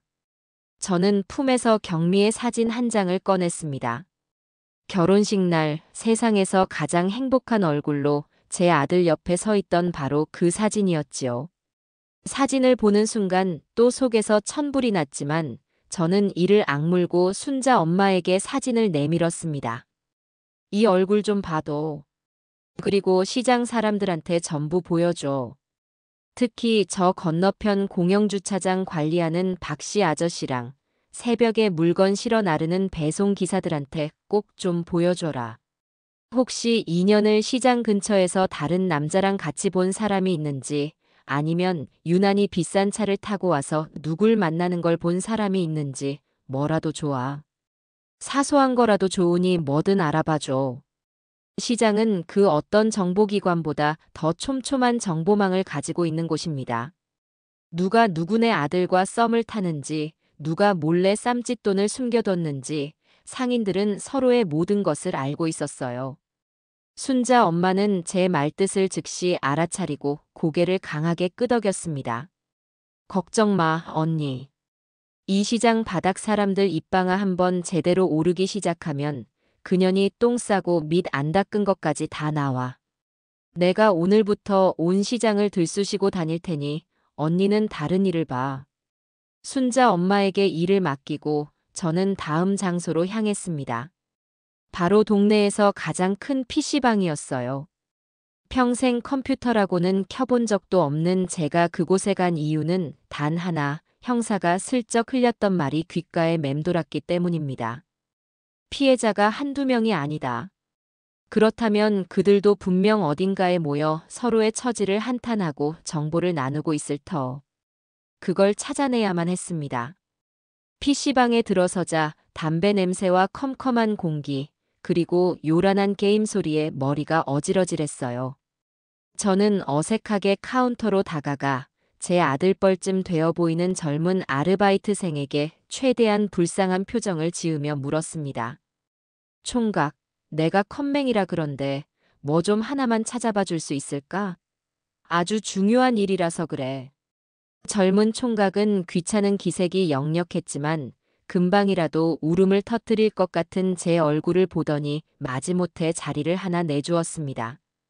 저는 그 옆에 앉아 더듬거리며 경미의 이름과 사기, 투자 같은 단어들을 이야기했어요. 총각은 능숙한 손놀림으로 검색창에 몇 글자를 입력하더니 금세 인터넷 카페 하나를 찾아냈습니다. 땡땡 파이낸셜 투자 사기 피해자 모임. 카페 이름만 봐도 심장이 철렁 내려앉았어요. 게시판에는 저와 비슷한, 아니 저보다 더 처참한 사연들이 빼곡하게 들어차 있었습니다. 퇴직금 전부를 날린 가장의 이야기, 자식들 결혼 자금을 모두 잃은 부모의 이야기, 심지어는 억대 빚까지 지고 신용불량자가 된 사람들의 절규까지. 그 모든 글의 중심에는 바로 제 며느리 김경미라는 이름이 있었습니다. 글을 읽어 내려가는 내내 손이 부들부들 떨리고 피가 거꾸로 솟았어요. 이놈들. 저도 모르게 욕설이 터져 나왔습니다. 옆에서 제 모습을 지켜보던 PC방 총각이 조심스럽게 물었어요. 할머니, 혹시 할머니도 당하신 거예요? 저는 차마 고개를 들지 못하고 작게 끄덕였습니다. 그러자 그 총각이 깊은 한숨을 내쉬더군요. 저희 아버지도 몇 년 전에 비슷한 거 당하셨어요. 평생 모은 돈 다 날리고 한동안 정말 힘들어 하셨거든요. 그 말에 저는 처음으로 그 총각의 얼굴을 제대로 쳐다봤습니다. 앳된 얼굴이었지만 그늘진 눈빛에서 저와 같은 아픔을 겪은 사람의 동질감이 느껴졌어요. 저는 그 총각에게 제 사정을 짧게 털어놓았습니다. 그리고 이 카페에 가입해서 다른 피해자들과 힘을 합치고 싶지만 방법을 모르겠다고 솔직하게 말했지요. 그러자 총각은 제 등을 두드리며 말했습니다. 할머니, 제가 도와드릴게요. 이런 건 젊은 사람이 더 잘 알아요. 일단 익명으로 가입하고 할머니 사연을 정리해서 올리는 것부터 제가 대신해 드릴게요. 그날 이후 그 PC방은 제 두 번째 사무실이 되었습니다. 저는 매일 시장일이 끝나면 그곳으로 출근 도장을 찍었어요. 총각은 제 말동무이자 든든한 조력자가 되어 주었습니다. 제 사연을 올리자 카페는 발칵 뒤집혔습니다. 저와 똑같은 수법으로 당한 사람들이 쪽지를 보내오기 시작했고 댓글에는 김경미에 대한 원성이 자자했어요. 저는 그곳에서 경미가 혼자가 아니라는 것, 그녀의 뒤에 박상무라고 불리는 더 큰 몸통이 있다는 사실을 어렴풋이 알게 되었습니다. 하지만 그것만으로는 부족했어요. 법적으로 이 거대한 사기 조직과 싸우려면 전문가의 도움이 절실했습니다. 수소문 끝에 서초동에 있는 법무사 사무실을 찾아갔습니다. 변호사를 선임할 돈은 없었지만 뭐라도 조언을 얻을 수 있을까 하는 신락 같은 희망을 안고서요. 사무실은 저 같은 사람들로 북적였고 한참을 기다린 끝에 겨우 상담실로 들어갈 수 있었습니다. 하지만 제 이야기를 들은 나이 지긋한 법무사는 고개만 절레절레 저을 뿐이었어요. 어머님, 이런 사건은 돈 되찾기 정말 힘듭니다. 총책을 잡아도 이미 돈은 다 빼돌리고 없을 가능성이 커요. 괜히 소송비만 날리실 수 있습니다. 절망적인 대답에 맥이 탁 풀렸습니다. 힘없이 사무실을 나서려는데 복도에서 제 팔을 붙잡는 사람이 있었습니다. 방금 전 상담실에서 법무사 옆에 앉아 제 이야기를 묵묵히 듣고 있던 아주 젊은 사무장이었어요. 어머님, 잠시만요. 그는 저를 사무실 옆 비상계단으로 데리고 갔습니다. 그리고는 아주 진지한 눈으로 저를 바라보며 말했어요. 어머님 이야기 남일 같지가 않아서요. 사실 저희 집도 예전에 비슷한 일을 겪었습니다. 아버지가 평생 일군 공장을 통째로 날리셨죠. 그의 이름은 박준영이라고 했습니다. 그는 법무사의 말처럼 소송에서 이기기는 어렵지만 방법이 아예 없는 것은 아니라고 했어요. 이런 놈들은 아주 교활해서 경찰 수사만으로는 꼬리만 잡히고 몸통은 빠져나가기 일쑤예요. 놈들을 확실하게 잡으려면 경찰이 들이닥쳤을 때 빼도 박도 못할 현장을 덮치게 만들어야 해요. 돈이 오가는 현장, 그리고 그들의 목소리가 담긴 녹취 같은 확실한 증거가 필요합니다. 하지만 그걸 내가 어떻게 해? 제가 돕겠습니다. 변호사님 몰래요. 정식으로 수임하는 건 아니지만 제가 아는 선에서 법률 자문도 해드리고 필요한 정보를 찾는 것도 도와드릴게요. 돈은 받지 않겠습니다. 대신 어머님께서 그놈들 꼭 잡아서 벌받게 해주세요. 저희 아버지의 억울함까지 풀어주신다고 생각하고 돕는 겁니다. 그 순간 저는 어두컴컴한 터널 속에서 한 줄기 빛을 본 것만 같았습니다. 시장 친구 순자 엄마, PC방의 친절한 총각, 그리고 이제는 내 일처럼 나서주겠다는 젊은 사무장까지. 혼자라고 생각했는데 제 주변에 이렇게 든든한 내 편이 생기고 있었습니다. 저는 박준영 사무장의 손을 꼭 잡았습니다. 제 손은 김치 양념과 흙먼지로 거칠었지만 그 순간만큼은 세상 그 어떤 계약서보다 더 굳은 약속을 하고 있었습니다. 박준영 사무장이라는 든든한 조력자가 생긴 이후 우리의 반격 준비는 훨씬 더 체계적으로 변하기 시작했어요. 더 이상 주먹구구식으로 덤빌 일이 아니었지요. 박 사무장은 제게 몇 가지 중요한 지침을 주었습니다. 첫째, 절대로 감정적으로 행동하지 말 것. 둘째, 모든 정보는 기록하고 공유할 것. 셋째, 섣불리 경찰에 모든 것을 알리지 말고 결정적인 증거를 확보할 때까지 기다릴 것. 저는 그의 말을 깊이 새겨들었습니다. 가장 먼저 성과가 나타난 곳은 역시 시장이었습니다. 제 부탁을 받은 순자 엄마는 그야말로 온 시장을 헤집고 다녔어요. 그 결과 공영주차장에서 일하는 박씨 아저씨에게서 아주 결정적인 제보를 얻어낼 수 있었습니다. 아, 그 아가씨. 내가 똑똑히 기억하지. 얼굴이 반반해서 눈에 확 띄었거든. 한두 달 전부터 일주일에 두세 번은 꼭 여기에 왔었어. 올 때마다 웬 시커먼 고급 세단을 타고 왔는데 운전은 자기가 안 하고 항상 뒷자리에 앉아 있더라고. 박씨 아저씨의 말에 제 심장이 쿵쾅거리기 시작했어요. 그 차에서 내리면 혹시 어디로 가던가요? 늘 저기 시장 뒤편에 새로 생긴 오피스텔 건물로 쏙 들어가더라고. 그 건물 보안이 얼마나 철저한지 외부인은 함부로 들어가지도 못해. 내가 그래서 더 유심히 봤지. 오피스텔. 그곳이 바로 놈들의 소굴일 가능성이 높았습니다. 저는 당장 그곳으로 달려가고 싶었지만 박 사무장의 충고를 떠올리며 꾹 참았어요. 대신 시장에서 새벽 배송 일을 하는 젊은 청년들을 수소문했습니다. 그 오피스텔에 물건을 배달해 본 사람이 분명 있을 테니까요. 며칠간의 탐문 끝에 마침내 해당 오피스텔 1208호에 자주 택배를 가져다 주었다는 청년을 만날 수 있었습니다. 거기 사는 여자 엄청 까다로웠어요. 택배는 무조건 문 앞에 두고 절대 벨 누르거나 노크도 하지 말라고 신신당부를 했거든요. 한 번은 제가 실수로 벨을 눌렀는데 안에서 웬 남자가 나오더니 버럭 화를 내더라고요. 조용히 살고 싶으니까 다신 찾아오지 말라고요. 그 청년은 자기가 심부름 앱으로 잔심부름 아르바이트도 하는데 그 1208호에서 몇 번이나 호출을 받았다고 했어요. 주로 비싼 양주나 고급 도시락 같은 것들을 사다 주는 일이었는데 항상 문틈으로 돈과 카드만 내밀고 절대 얼굴은 보여주지 않았다고 했습니다.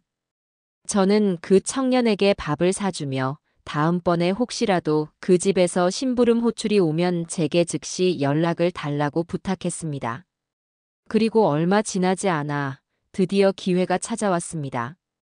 그날 밤 청년에게서 다급한 연락이 왔어요. 1208호에서 야식 배달을 시켰다는 것이었지요. 저는 박 사무장과 함께 곧장 오피스텔 주차장에서 잠복했습니다. 얼마 후 심부름을 마친 청년이 나왔고 저는 그에게 미리 준비해둔 봉투를 쥐어주며 고맙다고 인사했습니다. 그리고 청년이 떠난 뒤 박 사무장과 저는 1208호에서 나온 쓰레기 봉투를 뒤지기 시작했어요.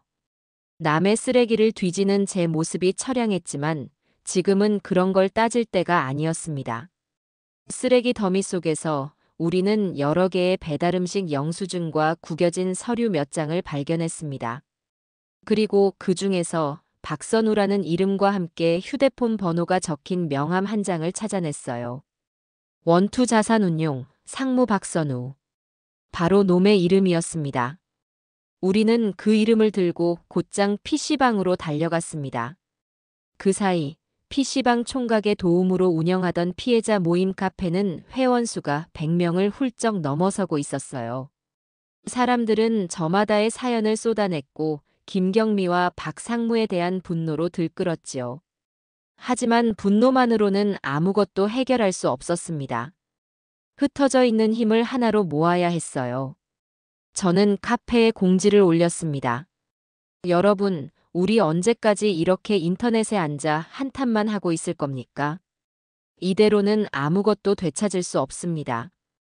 다 같이 얼굴 보고 모여서 우리가 앞으로 어떻게 싸워야 할지 의논해야 합니다. 처음에는 다들 주저하는 분위기였어요. 또 다른 사기가 아닐까 의심하는 사람도 있었고 얼굴이 알려지는 것을 두려워하는 사람도 있었습니다.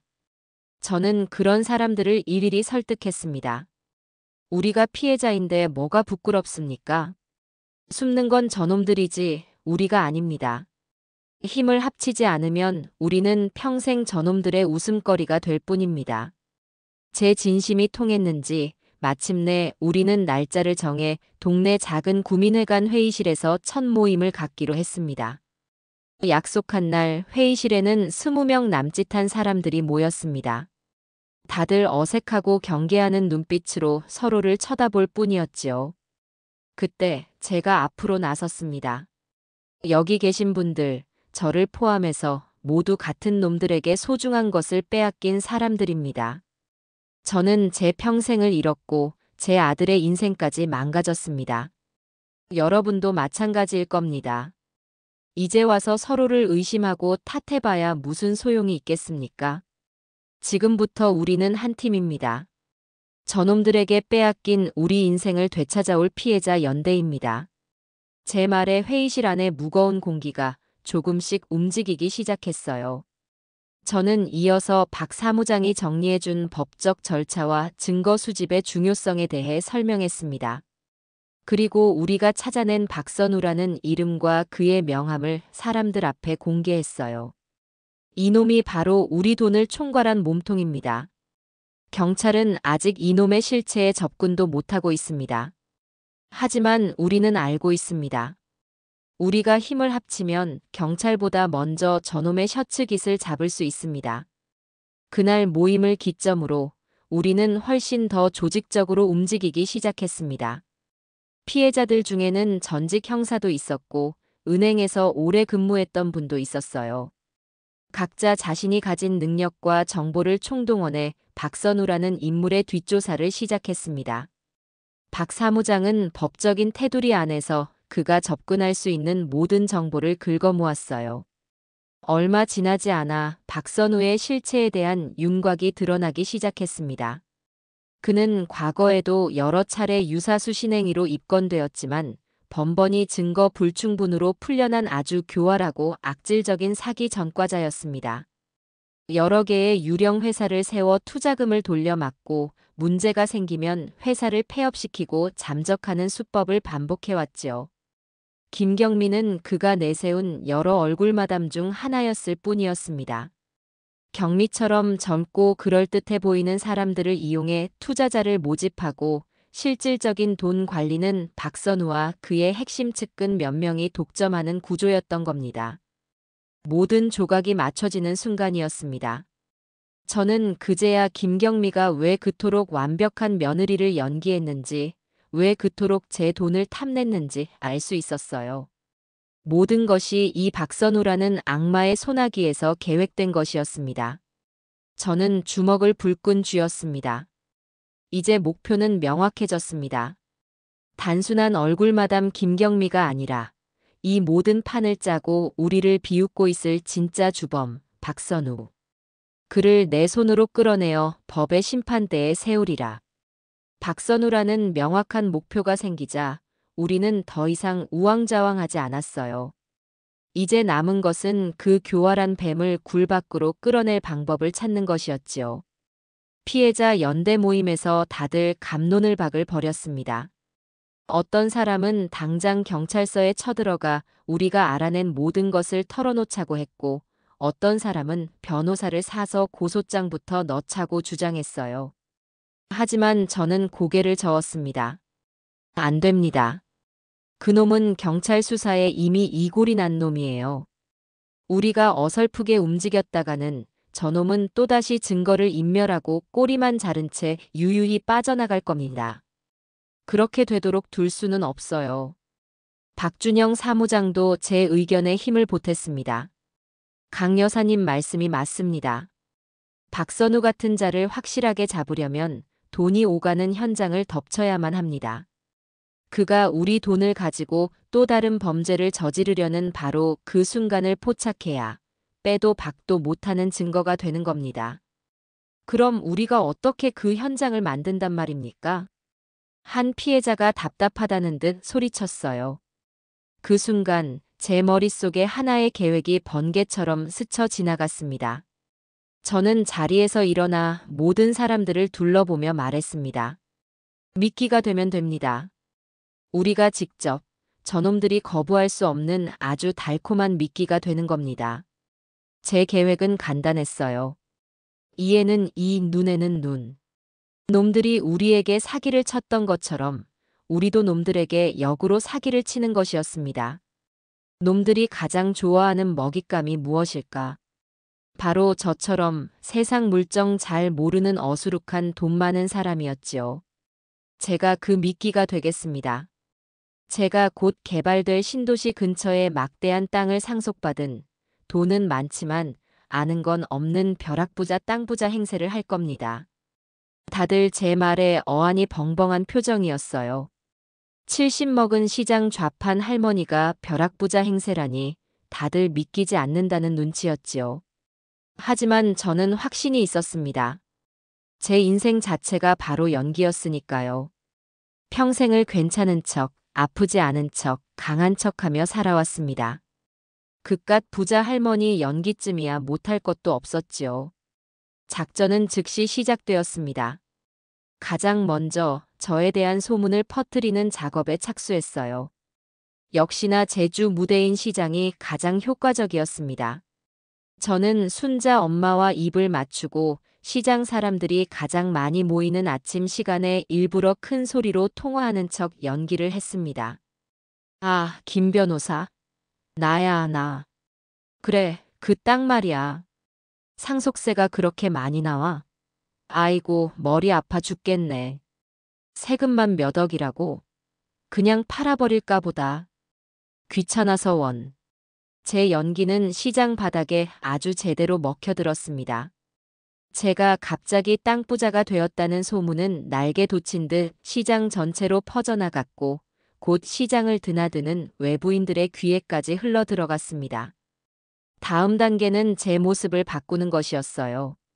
박 사무장이 아는 사람을 통해 고급 외제차 한 대를 며칠간 빌렸고 피해자 연대 회원 중 백화점에서 일했던 분의 도움을 받아 제 나이에 어울리면서도 누가 봐도 부티가 나는 옷과 가방, 보석들을 빌려 착용했습니다. 평생 몸빼 바지만 입던 제가 실크 블라우스에 진주 목걸이를 걸치니 저조차도 거울 속의 제 모습이 낯설게 느껴졌어요. 저는 그 차림으로 매일 시장에 나타나 일부러 사람들 눈에 띄게 행동했습니다. 장사는 뒷전이고 하루 종일 전화 통화만 붙들고 있었지요. 아, 거기 은행 지점장님. 내가 지금 현금으로만 한 20억 정도 굴릴 데가 필요한데 뭐 좋은 상품 없어요? 이자가 너무 짜네. 에이, 됐어요. 끊어요. 제 쇼는 완벽했습니다. 며칠 지나지 않아 드디어 첫 입질이 왔습니다. 낯선 번호로 전화가 걸려왔어요. 전화를 받자 아주 점잖고 젠틀한 목소리의 남자가 자신을 로얄스카이 자산관리의 팀장이라고 소개했습니다. 박선우의 조직원이 분명했습니다. 강옥자 여사님 되시죠? 여사님에 대한 좋은 소문을 듣고 연락드렸습니다. 저희는 소수의 VIP 고객님들을 대상으로 세금 문제부터 상속, 비공개 투자까지 모든 자산 관리를 도와드리는 회사입니다. 저는 일부러 목소리를 깔고 귀찮다는 듯이 퉁명스럽게 대답했습니다. 그런 전화 많이 받는데 내가 당신들을 뭘 믿고? 물론 그러실 수 있습니다. 하지만 저희는 다른 곳과는 차원이 다릅니다. 여사님처럼 갑자기 생긴 큰돈, 어떻게 관리해야 할지 막막하실 겁니다. 세금 폭탄 맞고 절반을 날리실 수도 있고요. 저희에게 맡겨주시면 세금 한 푼 안 내고 그 돈을 2배, 3배로 불려드릴 자신이 있습니다. 드디어 놈들이 미끼를 문 것이었습니다. 저는 못 이기는 척 한번 만나나 보자는 식으로 약속을 잡았습니다. 약속 장소는 시내의 한 고급 호텔 커피숍. 저는 박 사무장이 미리 준비해준 초소형 녹음 장치를 옷깃에 숨기고 약속 장소로 나갔습니다. 제 앞에는 번지르르한 인상의 젊은 남자가 앉아 온갖 어려운 용어를 써가며 저를 현혹하기 시작했습니다. 저는 일부러 하품을 하며 그의 말을 중간에 잘랐어요. 이봐요, 젊은 양반. 나는 그렇게 어려운 말은 잘 몰라. 그래서 결론이 뭔데? 내 돈을 2배로 만들어줄 수 있다는 거야, 없다는 거야? 물론입니다, 여사님. 확실하게 만들어드릴 수 있습니다. 됐고. 나는 당신 같은 애송이는 못 믿겠어. 당신네 회사에서 제일 높은 사람, 책임질 수 있는 사람으로 데리고 와. 그 사람이랑 직접 이야기할 테니. 저는 일부러 더 거만하고 무례하게 굴었습니다. 돈 많은 졸부들이 흔히 보이는 그런 태도를 연기한 것이지요. 제 태도에 남자는 잠시 당황했지만 20억이라는 거대한 미끼를 놓칠 수는 없었을 겁니다. 그는 잠시 양해를 구하고 어디론가 전화를 걸더니 이내 상기된 얼굴로 돌아와 말했습니다. 알겠습니다, 여사님. 저희 회사에서 가장 높으신 분, 박 상무님께서 직접 여사님을 뵙고 싶어 하십니다. 심장이 발끝까지 떨어졌다 솟구치는 기분이었습니다. 드디어 그놈이 직접 모습을 드러내려 하고 있었습니다. 며칠 뒤 저는 같은 장소에서 드디어 박선우와 마주 앉았습니다. 그는 생각보다 더 평범한 중년 남자의 모습을 하고 있었어요. 하지만 사람 좋아 보이는 미소 뒤에 숨겨진 탐욕스럽고 교활한 눈빛을 저는 놓치지 않았습니다. 박선우는 제 앞에서 완벽한 전문가 행세를 했습니다. 그는 제 상속받은 땅에 대한 이야기를 꺼내며 세금 문제와 투자 수익률에 대해 막힘없이 설명했어요. 저는 그의 말을 듣는 내내 속으로 칼을 갈면서도 겉으로는 완전히 그에게 넘어간 어수룩한 할머니를 연기했습니다. 이야, 역시 상무님은 다르시네. 말씀만 들어도 돈이 막 불어나는 것 같아. 좋아. 그럼 내가 가진 현금 20억 상무님한테 한번 맡겨볼게. 제 말에 박선우의 눈이 탐욕으로 번뜩이는 것을 똑똑히 보았습니다. 그는 흥분을 감추지 못하고 계약 절차에 대해 설명하기 시작했어요. 저는 그때 마지막 카드를 꺼내 들었습니다. 그런데 상무님, 나는 은행이고 뭐고 다 못 믿어. 내 돈은 무조건 현금으로만 움직여. 계약금 10억도 내가 직접 현금으로 싸들고 갈 테니 상무님도 직접 돈 받으러 나와요. 그래야 내 마음이 놓이지. 현금 거래. 그것은 놈들에게는 가장 안전하면서도 가장 위험한 방식이었습니다. 계좌 이체와는 달리 아무런 흔적이 남지 않으니까요. 박선우는 잠시 고민하는 듯 했지만 10억이라는 현금의 유혹을 뿌리치지는 못했습니다. 알겠습니다, 여사님. 여사님께서 원하시는 대로 해드리지요. 그럼 돈을 주고받을 안전한 장소와 시간을 정해서 다시 연락드리겠습니다. 박선우가 자리를 뜨고 저는 한참 동안이나 그 자리에 앉아 떨리는 손을 진정시켜야 했습니다. 드디어 놈이 덧 안으로 제 발로 걸어 들어오고 있었습니다. 이제 마지막 무대를 준비할 시간만이 남아 있었습니다. 그놈의 마지막 무대이자 우리의 통쾌한 복수가 시작될 무대를요. 박선우가 제 미끼를 꿀꺽 삼킨 그날 이후 저희는 마지막 결전을 위한 무대를 준비하느라 하루가 어떻게 가는지도 모를 정도로 바빴습니다. 이제는 더 이상 저 혼자만의 외로운 싸움이 아니었지요. 박준영 사무장과 우리 피해자 연대 회원들은 마치 일사불란한 군대처럼 움직였습니다. 낮에는 각자 생업에 종사하다가도 밤만 되면 동네 구민회관의 작은 회의실로 모여들었어요. 그곳은 우리의 작전 사령부나 마찬가지였습니다. 가장 중요한 것은 작전의 세부 사항을 조율하고 각자의 역할을 분담하는 것이었어요.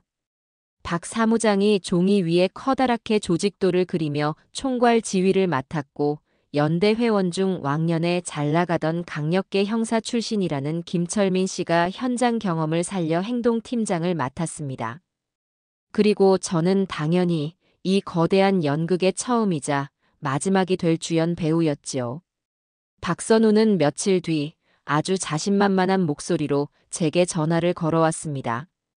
그는 아주 안전하고 완벽한 장소를 마련했다며 김포 외곽의 인적이 끊긴 도로변에 있는 한 거대한 물류창고 주소를 알려주었어요.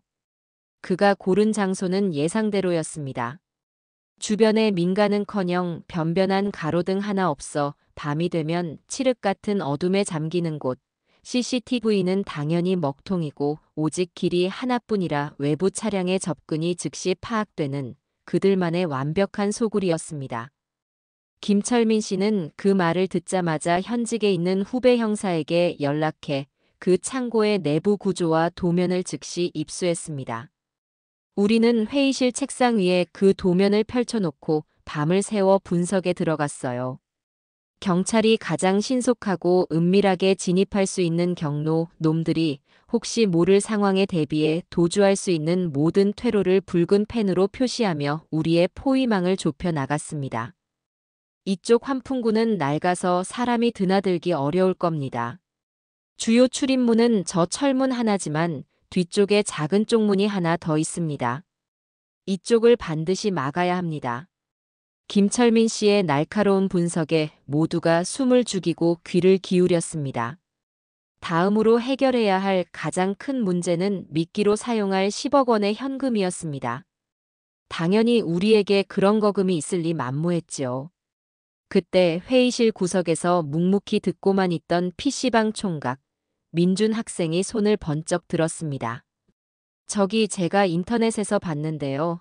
영화나 드라마 촬영할 때 쓰는 가짜 돈다발이 있대요. 진짜랑 거의 똑같이 생겨서 감쪽 같다고 하던데 그걸 써보는 건 어떨까요? 그야말로 등잔 밑이 어두웠던 셈입니다. 우리는 즉시 피해자 연대 회원들이 십시일반으로 거둔 활동비로 그 가짜 돈다발을 인터넷으로 대량 주문했습니다. 며칠 뒤 커다란 택배 상자 수십 개가 저희 사무실로 배달되었어요. 상자를 열어본 우리는 모두 입을 떡 벌리고 말았습니다. 신문지 뭉치 위에 진짜 5만 원권 한 장만 덮어놓은 어설픈 수준이 아니었어요. 무게감부터 종이의 질감, 인쇄된 그림의 선명도까지 언뜻 봐서는 진짜 돈과 구별하기가 거의 불가능할 정도였습니다. 우리는 그날 밤 마치 개미들처럼 일사불란하게 움직여 사과 상자 수십 개의 그 가짜 돈다발을 나눠 담았습니다. 맨 위에는 만일의 사태에 대비해 진짜 5만 원권 몇 장을 덮어두는 치밀함도 잊지 않았지요. 상자를 모두 포장하고 창고 한쪽에 쌓아놓고 보니 정말 10억 원의 현찰이 산더미처럼 쌓인 것 같아 우리끼리도 헛웃음이 나올 정도였습니다. 한 피해자는 우리가 사기꾼 잡으려고 사기꾼이 다 됐네라며 씁쓸한 농담을 던지기도 했어요. 가장 중요한 경찰과의 공조는 박 사무장이 전적으로 책임졌습니다. 그는 우리가 지금까지 목숨 걸고 모은 모든 증거 자료, 즉 박선우의 본명과 신상 정보, 그의 과거 사기 전과 기록, 조직의 아지트로 추정되는 오피스텔에서 나온 증거물, 그리고 제가 박선우와 직접 만나 나눈 대화가 생생하게 담긴 녹취 파일까지 모두 정리해서 경찰서 지능범죄수사팀에 정식으로 제출했습니다. 처음에는 일개 시민들이 이렇게까지 라며 반신반의하던 담당 형사도 우리가 제시한 증거의 치밀함과 작전의 구체성에 혀를 내두르며 전폭적인 협조를 약속했어요. 그들은 작전 당일 창고 주변 1km 반경에 베테랑 형사들로 구성된 타격대를 미리 잠복시키고 제 옷에 부착된 카메라를 통해 모든 상황을 실시간으로 지켜보다가 우리의 신호가 떨어지면 즉시 현장을 덮치기로 했습니다. 결전의 날 아침이 밝았습니다. 저는 뜬 눈으로 밤을 새운 탓에 몸은 천근만근이었지만 정신은 그 어느 때보다 강철처럼 단단하고 또렷했어요. 옷장 안에서 제 무대 의상인 값비싼 실크 블라우스와 재킷을 꺼내 입었습니다. 거울 앞에 서니 영락없는 세상 물정 모르는 강남의 돈 많은 사모님 모습이었지요. 하지만 그 거울 속 여인의 눈빛만은 지난 50년간 비바람 몰아치는 시장 바닥에서 잔뼈가 굵은 억척 어멈 강옥자의 도끼가 시퍼렇게 서려 있었습니다. 방에서 나온 저를 본 동준이는 아무 말도 하지 못하고 제 손을 꽉 잡아주었습니다. 그동안 마음고생으로 반쪽이 되었던 아들의 얼굴에도 이제는 제법 결연한 의지가 서려 있었어요. 어머니, 제발 몸 조심하셔야 해요. 돈 같은 건 다 필요 없어요. 어머니가 무사히 돌아오시는 게 저한테는 전부예요. 걱정하지 마라, 아들. 이 어미는 그렇게 쉽게 죽지 않는다. 반드시 웃으면서 돌아올 테니 너는 집이나 잘 지키고 있거라. 박 사무장이 마지막으로 점검해준 브로치 형태의 초소형 카메라와 녹음기를 재킷 옷깃에 조심스럽게 달았습니다. 모든 준비는 끝났습니다. 약속 장소로 향하는 차 안은 숨막히는 침묵만이 흘렀어요. 운전은 현장 팀장인 김철민 씨가 맡았고 조수석에는 박 사무장이 앉아 노트북 화면을 보며 실시간으로 경찰과 연락을 주고받고 있었습니다. 저는 뒷자리에 앉아 차창 밖으로 빠르게 스쳐 지나가는 풍경을 보며 마음을 다잡았어요. 솔직히 말해 다리가 후들거릴 만큼 무섭고 두려웠습니다. 하지만 제 뒤에는 저만 믿고 기다리는 아들이 있었고 평생의 꿈과 희망을 도둑맞은 채 절망에 빠져 있는 수많은 피해자들이 있었습니다. 제가 여기서 무너질 수는 없었어요. 드디어 차가 목적지인 낡고 거대한 물류 창고 앞에 멈춰 섰습니다. 창고의 거대한 회색 철문 앞에는 이미 박선우의 부하로 보이는 험상궂은 남자 둘이 팔짱을 낀 채 서서 우리를 기다리고 있었습니다. 김철민 씨가 차에서 내려 그들에게 약속 시간을 알리자 그들은 무전으로 어딘가에 연락을 했고 이내 끼익하는 녹슨 쇳소리가 귀를 긁으며 육중한 철문이 옆으로 열렸습니다. 어머님, 이제부터는 계획대로 혼자 들어가셔야 합니다. 저희는 밖에서 모든 상황을 지켜보고 있겠습니다. 무슨 일이 생기면 약속된 신호를 절대로 잊지 마십시오. 박 사무장의 비장한 말에 저는 말없이 고개를 한번 끄덕이고 차에서 내렸습니다. 창고 안은 생각보다 더 넓고 어두웠어요. 높은 천장에서 내려온 희미한 백열등 하나가 창고 중앙을 겨우 비추고 있었습니다. 바닥에는 먼지가 뽀얗게 쌓여 있었고 코끝에서는 눅눅한 곰팡이 냄새와 녹슨 쇠 냄새가 났지요. 그 불빛 아래 박선우가 여유로운 표정으로 의자에 앉아 저를 기다리고 있었어요. 그의 옆과 뒤로는 보기만 해도 위압감이 느껴지는 건장한 남자 서너 명이 그림자처럼 서 있었습니다. 하하, 어서 오십시오, 강 여사님. 목 빠지게 기다리고 있었습니다. 박선우는 사람 좋은 미소를 지으며 자리에서 일어나 저를 맞았어요. 차가 많이 막혔나 봅니다. 이 외진 곳까지 오시느라 고생 많으셨습니다. 고생은 무슨. 내 돈이 2배, 3배가 된다는데 이 정도쯤이야 아무것도 아니지. 저는 일부러 더 거만하고 퉁명스럽게 대답하며 그가 권하는 의자에 보란듯이 털썩 앉았습니다. 그래서 가장 중요한 물건은 무사히 가져오셨습니까? 박선우가 탐욕으로 번들거리는 눈빛으로 물었어요. 제 신호에 맞춰 김철민 씨가 사과 상자가 산더미처럼 가득 실린 커다란 손수레를 끌고 창고 안으로 들어왔습니다. 그는 상자들을 박선우의 발치에 조심스럽게 내려놓고는 말없이 고개 숙여 인사하고 미련 없이 밖으로 나갔습니다. 박선우의 시선은 오직 제 발치에 놓인 사과 상자에 고정되어 있었어요. 역시 여사님은 소문대로 통이 크십니다. 보통 사람들은 이렇게 현금으로 거래하자고 하면 겁부터 먹고 뒤로 나자빠지는데 말입니다. 나는 내 눈으로 직접 보고 내 손으로 직접 만져야 직성이 풀리는 사람이라서. 그래서 이 돈으로 어떻게 2배, 3배를 만들어줄 건데? 서류 쪼가리 같은 건 필요 없어. 당신 입으로 직접 설명해봐. 세금은 확실히 안 떼는 거 맞지? 이거 전부 다 흔적 안 남게 뒤로 돌리는 돈 맞냐고. 저는 일부러 그의 범죄 사실을 스스로 실토하게끔 유도했습니다. 제 옷깃에 달린 작은 보석, 그 브로치가 그의 얼굴과 교활한 입모양을 똑똑히 담고 있을 것이었어요. 박선우는 제 어수룩하고 탐욕스러운 질문에 경계심을 완전히 풀어버리고 의기양양하게 웃으며 떠벌리기 시작했습니다. 물론입니다, 여사님. 세금이라니요, 당치도 않은 말씀입니다. 저희는 페이퍼 컴퍼니, 즉 유령 회사를 통해 여러 단계의 자금 세탁을 거치기 때문에 여사님의 이 소중한 돈은 세상에 처음부터 없었던 돈이 되는 겁니다. 국세청은 물론이고 그 어떤 기관도 절대 추적할 수 없죠. 여사님께서는 그저 1년 뒤에 저희가 2배로 불려서 채워드리는 새로운 돈가방을 받으시기만 하면 됩니다. 간단하지 않습니까? 바로 그때였습니다. 제가 기다리고 또 기다리던 완벽한 증거, 완벽한 자백. 저는 속으로 쾌재를 불렀습니다. 이제 이 지긋지긋하고 역겨운 연극을 끝낼 시간이었습니다. 좋아. 당신 말솜씨가 아주 마음에 들어. 그럼 계약한 걸로 하지. 어디 돈부터 제대로 있는지 확인해 보시지. 제 말에 박선우는 만족스러운 미소를 지으며 허리를 숙였습니다. 그의 두툼한 손이 맨 위에 놓인 사과 상자의 뚜껑을 향해 뻗어나가는 바로 그 순간. 저는 약속된 신호를 보냈습니다. 아주 크게 그리고 아주 길게 창고 전체가 울리도록 헛기침을 했습니다. 쿨럭, 쿨럭, 에이, 퇴. 아이고, 이놈의 먼지 때문에 목이 칼칼해서 원.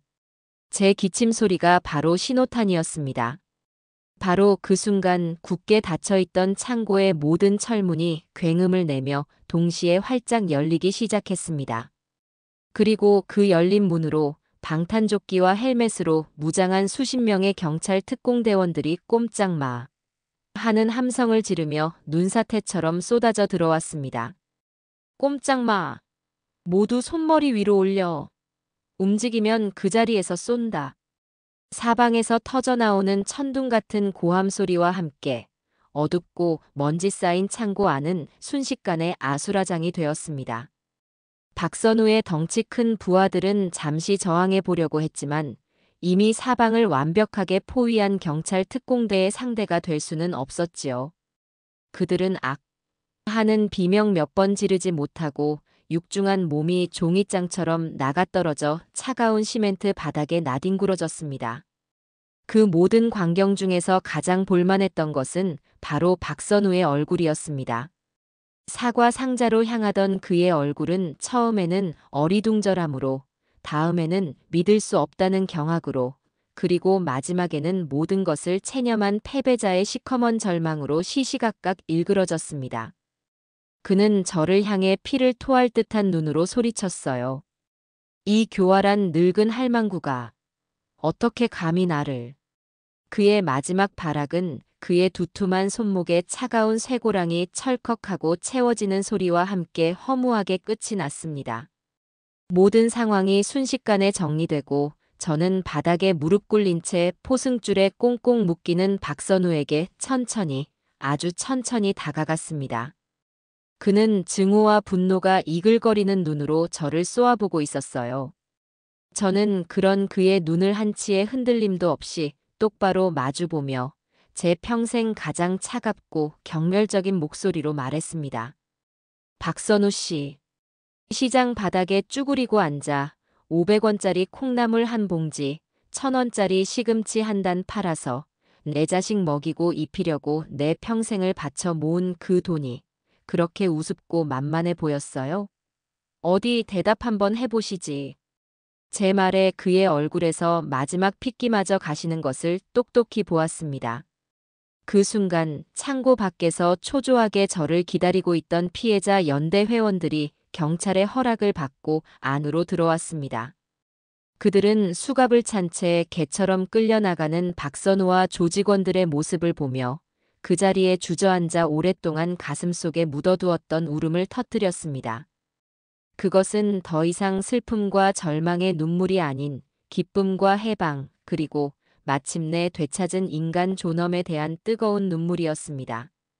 저 역시 그들 틈에 섞여 소리 없이 눈물을 흘렸습니다. 길고 길었던 어둠의 터널이 드디어 끝나는 순간이었습니다. 경찰서에서의 조사는 밤늦게까지 이어졌습니다. 우리는 피해자 신분으로 그리고 결정적인 제보자 신분으로 그날의 모든 상황을 상세하게 진술했어요. 조사를 마치고 경찰서 복도로 나오자 이번 사건을 총지휘했던 지능범죄수사팀장이 제게 다가와 깊이 고개를 숙였습니다. 어머님, 정말 대단하십니다. 저희가 몇 년을 추적하고도 잡지 못했던 놈들을 어머님과 시민 여러분들의 힘으로 잡아넣었습니다. 정말 드릴 말씀이 없습니다. 감사합니다. 그의 진심 어린 인사에 저는 그저 담담하게 대답했습니다. 제가 대단한 게 아니라 자식 가진 어미의 마음이 대단했을 뿐입니다. 그로부터 며칠 뒤 저는 구치소에 수감된 경미를 면회하러 갔습니다. 이제는 정말로 마지막으로 매듭지어야 할 일이 남아 있었으니까요. 두꺼운 유리벽을 사이에 두고 마주 앉은 경미는 제가 알던 그 화사하고 단아했던 모습은 온데간데 없었어요.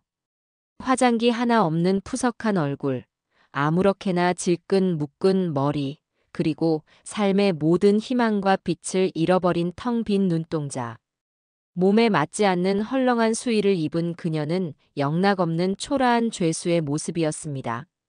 저를 보자마자 경미의 텅 비었던 눈에 눈물이 차오르기 시작했습니다. 어머니. 그 애처롭고 가냘픈 목소리는 여전하더군요. 어머니, 제가 다 잘못했어요. 제가 정말 죽을 죄를 지었습니다. 하지만 저도 박상무, 아니 박선우 그 인간한테 속은 거예요. 그 사람이 시키는 대로 하지 않으면 저를 가만두지 않겠다고, 제 과거를 다 폭로해버리겠다고 협박했어요. 저는 정말 어머니랑 동준 씨한테는 진심이었어요. 함께 김장을 담글 때, 어머니께서 제 손을 잡아주실 때 저는 정말 행복했어요. 믿어주세요, 네. 제발 한 번만 용서해주세요. 경미는 유리벽에 이마를 찧어가며 엉엉 울며 용서를 빌었습니다. 하지만 제 마음은 북극의 빙하처럼 차갑고 단단하기만 했어요. 저 눈물과 애원이 또 다른 연기라는 것을, 저 가여운 표정 뒤에 숨겨진 탐욕을 저는 이제 너무나도 잘 알고 있었습니다. 경미야. 제가 나지막이 부르자 경미는 고개를 들고 일말의 희망이라도 발견한 듯한 눈으로 저를 바라봤어요. 네가 진심으로 용서를 빌어야 할 대상은 내가 아니다. 네가 한 짓 때문에 지금 이 순간에도 길거리에 나앉고 가정이 풍비박산나고 심지어는 억울함을 이기지 못하고 스스로 목숨을 끊은 사람들도 있어. 그 사람들, 그리고 남겨진 그 가족들한테 가서 용서를 빌어. 어머니. 그리고 한 가지만 솔직하게 대답해봐. 다른 건 다 연기였다고 쳐도 내 아들 동준이한테는 단 한순간이라도 먼지 한 톨만큼이라도 진심이었던 적이 있었니? 제 날카로운 질문에 경미는 차마 대답하지 못하고 질끈 감았던 눈을 뜨며 고개를 떨구었습니다. 그 길고 긴 침묵이 바로 대답이었지요. 저는 더 이상 들을 필요가 없다는 듯 자리에서 일어났습니다. 그리고 마지막으로 준비해온 아주 두툼한 서류 뭉치를 꺼내 유리병 너머로 보여주었습니다. 그것은 우리 피해자 연대 회원들이 한자 한자 피눈물을 삼키며 써내려간 탄원서였습니다. 피고인 김경미와 박선우 일당을 법이 허용하는 최고형으로 엄벌에 처해달라는 수백 명의 절규가 담겨 있었지요. 이게 우리가 너희들에게 주는 마지막 선물이다. 네가 망가뜨린 사람들의 인생 목록이니까 저 차가운 감옥 안에서 평생토록 읽고 또 읽으면서 네 죄가 얼마나 무거운지 반성하고 또 반성하거라. 법의 심판 달게 받아. 저는 뒤도 돌아보지 않고 면회실을 나왔습니다. 등 뒤에서 경미가 거의 실성을 한 듯 절규하며 제 이름을 부르는 소리가 들렸지만 조금도 마음이 흔들리지 않았어요. 저와의 인연은 이제 그걸로 완전히 그리고 영원히 끝이었습니다.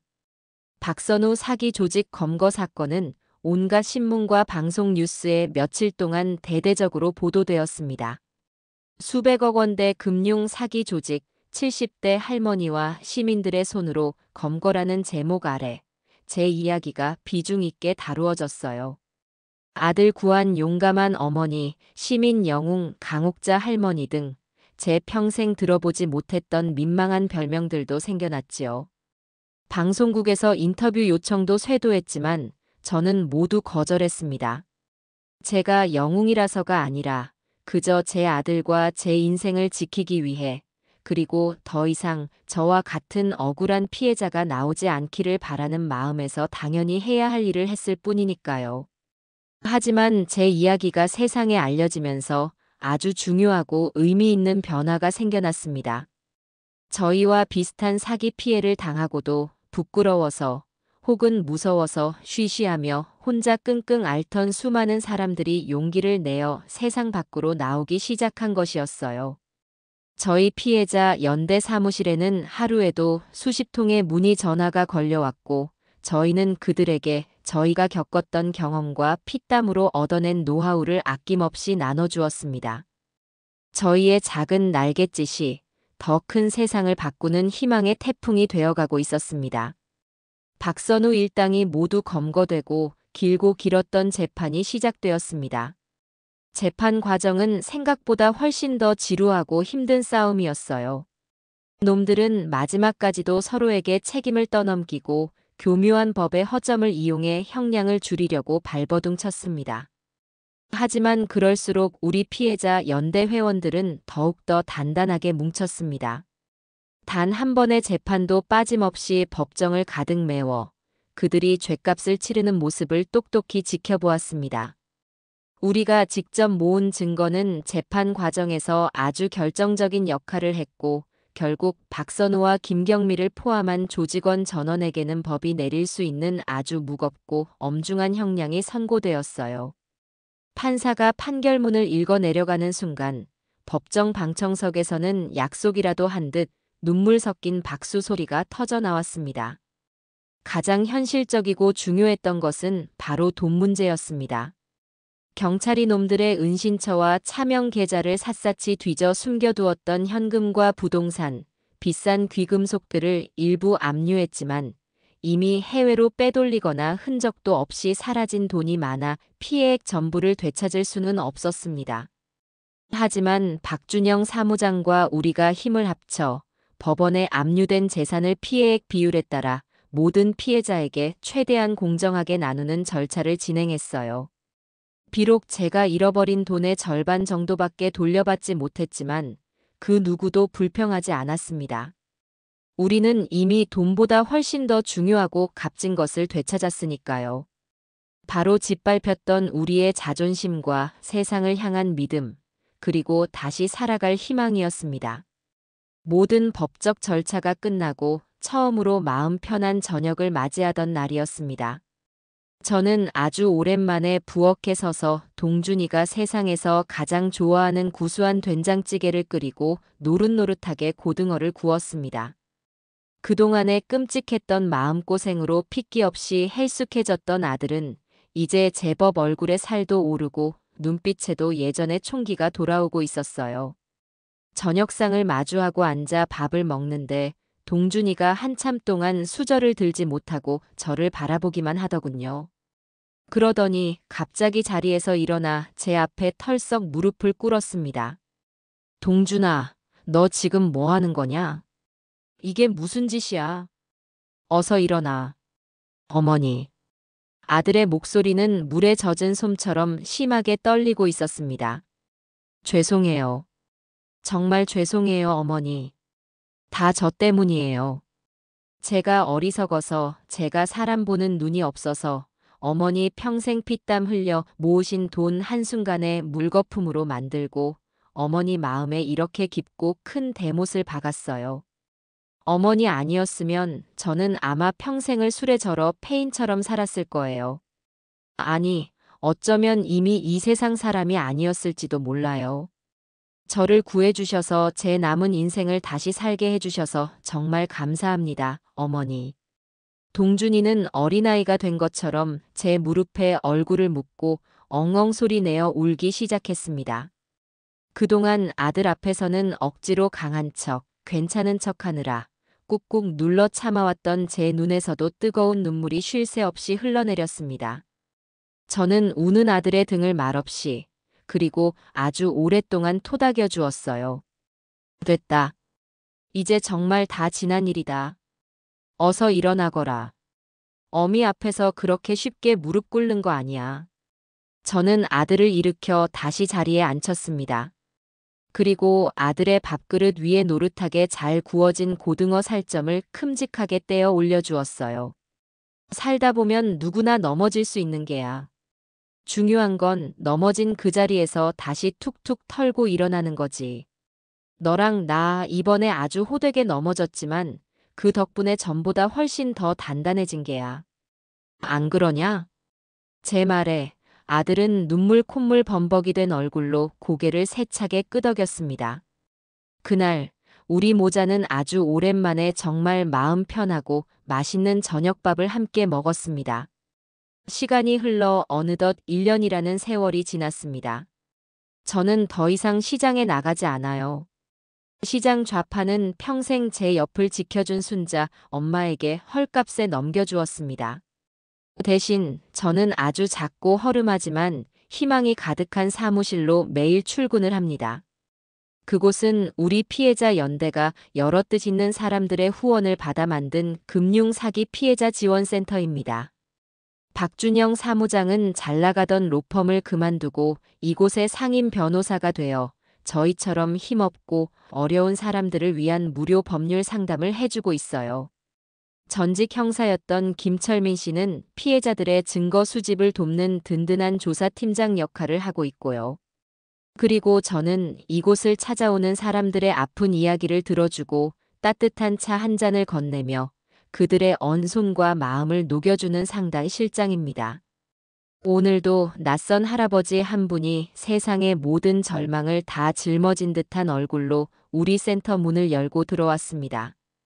평생 폐지를 주워 모은 노후 자금을 나라에서 하는 사업이라는 아들 같은 청년의 말에 속아 모두 날렸다며 이제는 정말 죽고 싶은 심정뿐이라고 하소연하셨어요. 저는 그분의 거칠고 주름진 손을 꼭 잡아드렸습니다. 꼭 1년 전 차가운 은행 바닥에 주저앉아 울부짖던 제 자신의 모습을 보는 것 같아서요. 저는 사무실 한쪽에 마련된 작은 탕비실에서 직접 끓인 따뜻한 쌍화차 한 잔을 그분 앞에 놓아드리며 예전 제 좌판에 귀한 손님이 찾아왔을 때처럼 환하게 웃으며 말했습니다. 선생님, 너무 걱정 마세요. 혼자라고 생각하면 무섭고 막막해서 아무것도 할 수가 없지만 여기 이렇게 선생님 편이 많이 있습니다. 여기서부터 저희랑 같이 하나씩 하나씩 다시 시작하면 됩니다. 얼마든지 다시 일어서실 수 있어요. 제 말에 할아버지의 텅 비어 있던 눈에 아주 오랜만에 희미한 희망의 빛이 감도는 것을 보았습니다. 그 모습을 보니 제 마음도 덩달아 따뜻해지고 벅차올랐어요. 저는 제 돈을 되찾기 위해 싸움을 시작했지만 결국 제가 얻은 것은 돈이 아니었습니다. 돈과도 바꿀 수 없는 좋은 사람들을 얻었고 새로운 희망을 얻었고 제2의 인생을 얻었습니다. 비록 시장 좌판은 떠났지만 저는 여전히 세상이라는 더 크고 넓은 시장에서 사람들과 부대끼며 그들의 눈물을 닦아주고 웃음을 찾아주며 살아가고 있습니다. 이제 제 인생은 더 이상 저 혼자만의 것이 아니니까요.